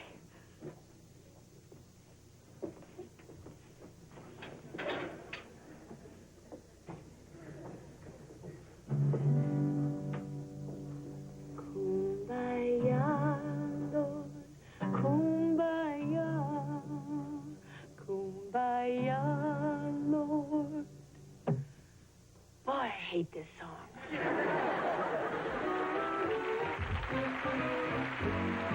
Happy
Hi, girls. You're 15 minutes late. You better have a good excuse, Nancy. Forget Nancy. I don't ever have to worry about the dragon lady again. Stop. No, listen. This is genius. You see, I don't come in the front door anymore. I come in the side door by the bar. And when I get to the bar, I stoop down real low like this till I get to table 12, then I drop to my knees, I scooch under it, I hang a quick fight, and when I'm sure the coast is clear. Hello, Doc. Hi, Nancy. Tell us again what you do just before you scooch. Come in early tomorrow and show you. The dragon lady will be waiting. Oh, Miss Phoebe, I'm sorry I'm so late. I hurt my foot. How? I stepped on my son's potato head. Never be late again. I thought your son was in college. Oh, he is. You know, he's doing so well. Without Mr. Potato Head. What else do you have down there? Oh, I don't know. I couldn't get any further. Why don't you get rid of some of that junk? Yeah, have a garage sale. My cousin made $300 that way. When was this? I love garage sales. Why didn't you tell me? My cousin lives in Alabama. There are buses. Maybe I will have a garage sale. But I don't actually have a garage. But I have a carport. But a carport sale sounds so unprofessional. Lie, call it a garage sale. Yeah, have it tomorrow. We'll all come over and help you get it organized. Great. Jan, you're in? I'm in. Cassie? I'm out. Why won't you come? I don't want to. You don't like me, do you, Cassie? I like you. Well, then come. Nope. You've never liked me. Why don't you like me? I said I like you. No, I know we're very different, you and I, Cassie. Oh, right already. I'll be there. Great. God, how I hate group activities.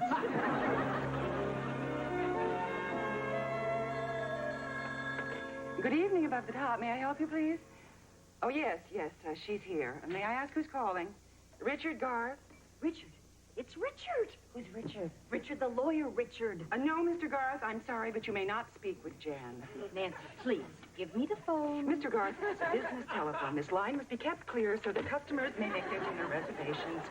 This number is not for personal use. Nancy, give me the phone. I don't want to have to hurt you. Fight! I'm not afraid of you. I just don't want you to touch me. Hello, this is Jan. Who's this? I went out with a lawyer once. Is there anyone you haven't gone out with? Me. Well, are you going to see him? Yeah. He's taking me to his brother's wedding. Do you understand the significance of this? His brother is getting married? No. He must think I'm special if he wants me to meet his family, right? I don't know how much that kind of thing means anymore, Jan. I mean, none of my women ever introduced me to their families. Sonny, shame is a powerful emotion. Gee, I hope this wedding goes well. This may be my last chance to see this guy. Jan, is he dying? No, it's just that the last 2 times we were out were total catastrophes. What happened? Well, the first time we went out, we went to this restaurant, right? Well, he gets out of his side of the car, so I figure I'll get out of my side of the car. And in so doing, I fling open the door and slam him in the kneecaps. Well, who expected him to be there? How many guys still open car doors? I bet you he doesn't anymore. Then, on our second date, I had this terrible cold. Oh, well, he couldn't have held that against you. No, it wasn't so much the cold. You see, I didn't want to spend the whole night sneezing on him, so I took some antihistamines, which made me sleepy. So I fell asleep. At the restaurant, on the table. Knocking over a whole bottle of wine, red, on his 3-piece suit, white. Why, this guy must really like you. Well, actually, when I wasn't humiliating him, we got along real well. You know how we always say that the good ones are all taken? Well, they're not. He's honest, he's sensitive, he's funny. He's just a real good guy. Hello, above the top. No, I'm sorry, you can't speak to her. No, this phone is for dinner reservations only. No personal phone calls allowed. All right, goodbye. Well, very good, Cassie. Thank you. It was for you.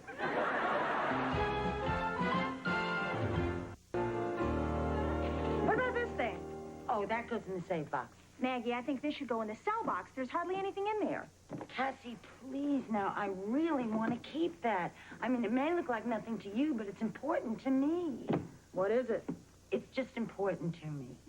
You don't know what it is either, do you? Yes, I do. Okay, what is it? Hardware. Right. In the cell box. Will you look at this? Oh, I wasn't too good at this when I was a kid. Hey, I guess I didn't have hips then. Oh, Joseph loved that. Do you know that he could spin it on his waist, his knees, his ankles, every part of him? What a guy. Hi, you guys. Guess what? I just found the most perfect dress for tonight. Great, let's see it. I'll go try it on. Hey, we could use your help down here. Oh, no, let her try on her dress first. She's so excited. Oh, sure. Let's forget about the garage sale. Let's have a fashion show. I'll be back in a minute. Dot, could you do that some other time? $94.95. I just want to make it to $150. Come on, $150. Okay, you guys, come on, I'm all dressed. No! Oh, please, Cassie, can't we? It'll just take a minute. Then we'll all get back to work. Okay. Oh, thanks. Why do I get to be the grown-up? Come on, Dot. Just one more minute. Come on, or I'll wrap that thing around your neck. Wait.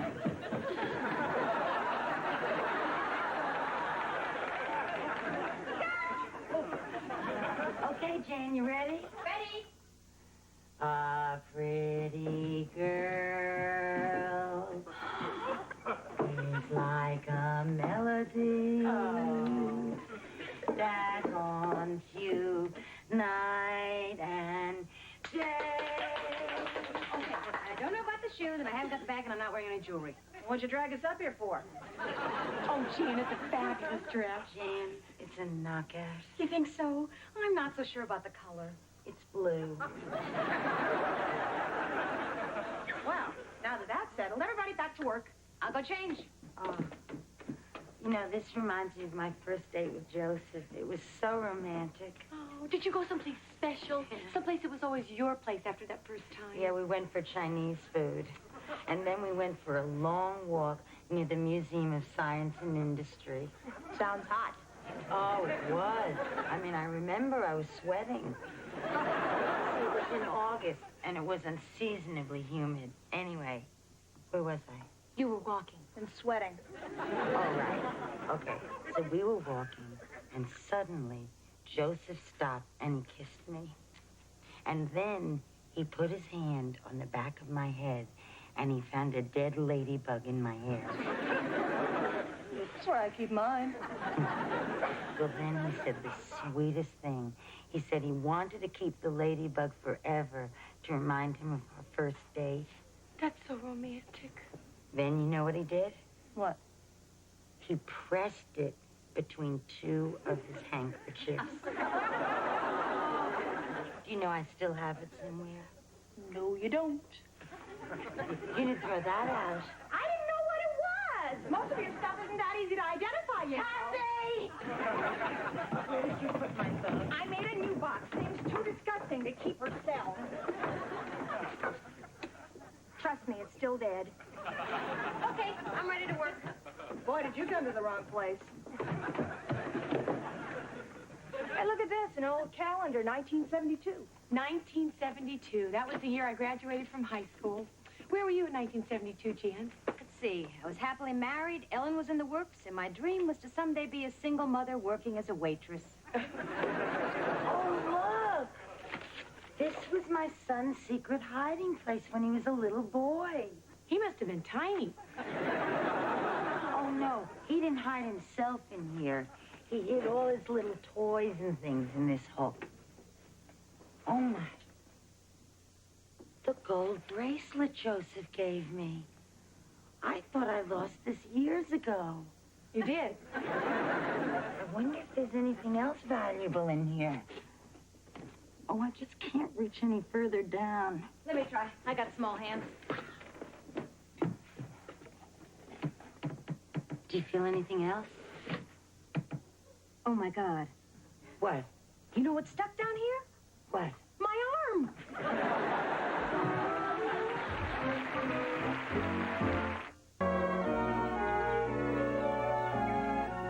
Now, what do you mean your arm is stuck? Well, that's not technically true. What I mean is my hand is stuck. I can't believe this. I have the biggest date of my life tonight. I'm stuck in a wall.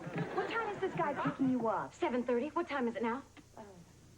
Don't you people own watches? Don't you? Yes. I do. It's on the other arm. Okay, I'll go see what time it is, and I'll get something to try to help you, okay? Maybe some butter. Some ice. And call the fire department. Okay, good idea. Okay, the time, butter, ice, fire department. The time, butter, ice, fire department. Go. The time, butter, ice, fire department, go. The time, butter, ice, fire department, go. Look, Jan, don't worry. If worse comes to worse, we'll just call Richard and explain. You said he was a nice guy. He'll understand. He'll understand that I'm a lunatic. I slammed his kneecaps, I stained his suit, now I'm stuck in a wall. I'm gonna go out in the state if I have to chew this arm off. Here's butter. Oh, this won't work. It's frozen. This is absurd. It sure is. It's not even butter. It's margarine. I called the fire department, and I'm making ice. You don't have any ready-made ice? Well, I never use it. I have sensitive gums. What time are the firemen getting here? Oh, well, they said that you were not an emergency, so they would be over as soon as they can. Well, where are they gonna go first? To a fire. To a fire? That's why they're called firemen, not woman. I'm never gonna make it. I still gotta do my nails, my hair, shave my legs. Jan, why don't you call up your date and ask him to pick you up here? Sure, you'll be ready by 7:30 for sure. Okay, I'll call him. Where's the phone? You can use the one in the living room. No, Maggie, I cannot. Oh, I'm sorry. I forgot. Okay, there's a jack at the top of the steps. I'll go plug the phone in, okay? And bring a phone book. Okay, a phone book. So that's the phone, the jack, and the phone. You know, when you stop to think about this, it really is pretty funny. Well, not. Here's the phone book. Look out. Dot, excuse me, could I get a little help here? I'm sorry, what's his name? Richard Garth. Okay. Here's the phone. You got a number yet? I got it. Oh, okay, what is it? 555-6525. Okay, Jan, it's ringing. Oh, please be there, please be there, please be there. It won't reach. Oh, please hang up, please hang up, please hang up. It's too late. You already said hello. Hello? He said, who is it? It's Jan. He said, why are you yelling? Why? Because I'm in a train station. He said, where are you going? Nowhere special. Listen, Richard, do you think you could pick me up tonight at 1417 Brook Avenue? Hey, gotta go. All aboard! My train's here. Bye-bye. Bye-bye. Well, we did it. You can stop panicking. My arm is caught in a filthy, dank hole in the wall. The man of my dreams thinks he's picking up a screaming shrew from a train station. I got ugly cuticles, flat hair, and bushy legs, and you're going to tell me not to panic? It's just a suggestion. No, I'll bet the firemen are on their way over here right now. Hey, Jan, while you're standing there like that, we could get you ready for your date. Yeah, I could do your hair. I mean, I went to beauty school for 3 months. Why'd you quit? Oh, well, I met Joseph at about And you that went time. walking and sweating and kissing and... Yeah. Okay.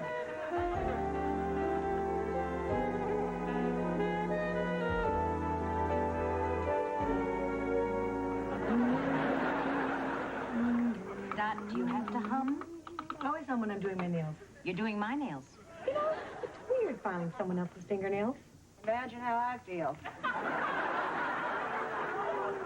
Ouch! Oh, sorry.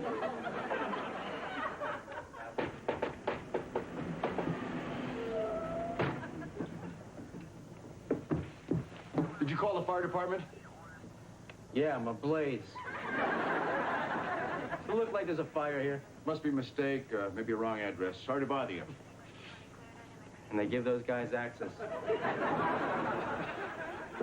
Yo, babe! Oh, no. What are you doing here? Came to sell my fish at the garage sale. Bad news. Little guys are floaters. Yeah, I know. I stopped at the supermarket, and when I came back, there were fish all over my car. I guess I forgot to roll down the windows, and when the water got too hot, the little suckers made a run for it. Sonny, why were you selling your fish? Too much responsibility. Clowns were always so dependent on me. I mean, if I wanted to go away for the weekend, I had to worry about feeding them. I tried leaving extra food in the water, but they showed no judgment. What's going on down here?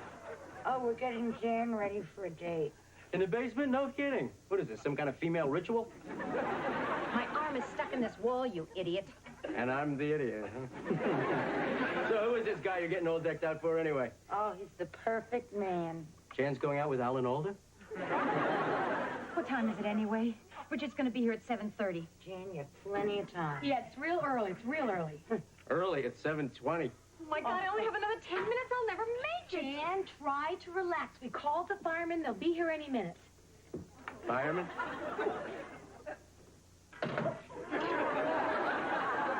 I know someone here sent you away earlier, but that was just some idiot who wandered in off the street. There is an emergency here. Right away? Thanks. Ooh, these guys are pros. Hi, is Jan Hoffmeyer here? Oh, yeah, you must be Jan's big date. Come on in. Lucky guy. She's hot to trot. Richard Garth. Sunny man. No relation. To who? To Jan. Come on, she's downstairs. Jan, bring Richard down. Hi, Richard. You've been sick? Oh, no rush. So, I hear you're the perfect man.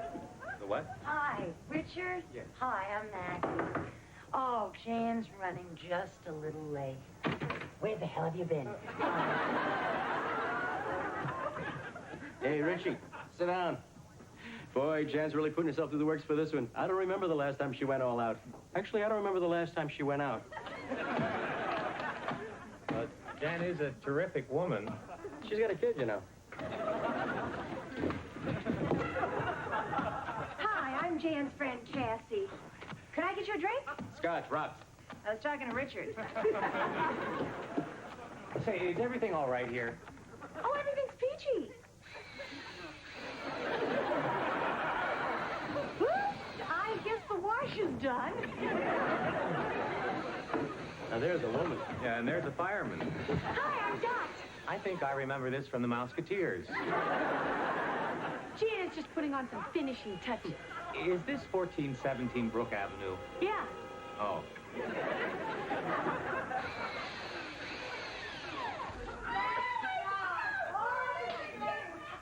What is that? Well, we were all watching a baseball game, and I guess our side won. Hi, Richard. Hi, I'm Maggie. Have you met Cassie? Oh, listen, thanks a lot. Oh, you're welcome. And from now on, don't let anyone put their hands where they don't belong. Right. We'll all live by that motto. Why do firemen keep going to the place where Jan is? I was wondering when you were going to get around to asking that one. I wasn't going to tell him the truth. The truth? Well, you see, Richard, Jan, out of the goodness of her heart, was helping me clean out my basement. That's the kind of woman she is. And she got her hand stuck in a hole in the wall. That's the kind of woman she is. Is that what's going on here? Hey, Jan! Jan, your friends told me about the hole in the wall. Look, I understand. These things happen, especially to you. It's okay. I'm so embarrassed, so humiliated. If this hole was any bigger, I'd crawl in it. Look, it'll be fine. Are you stuck now? No, Well, then come on. I don't know. Oh, get up here already before I go out with him. Okay, but I'm still not ready to go. I still have to make a few last-minute changes. All right, so you're not perfect. The important thing is I get to my brother's wedding and you're with me.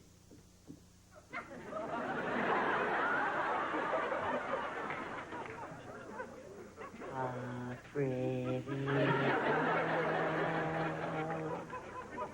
is like a melody. Oh, Richard, I'm so sorry. Oh, it's all right.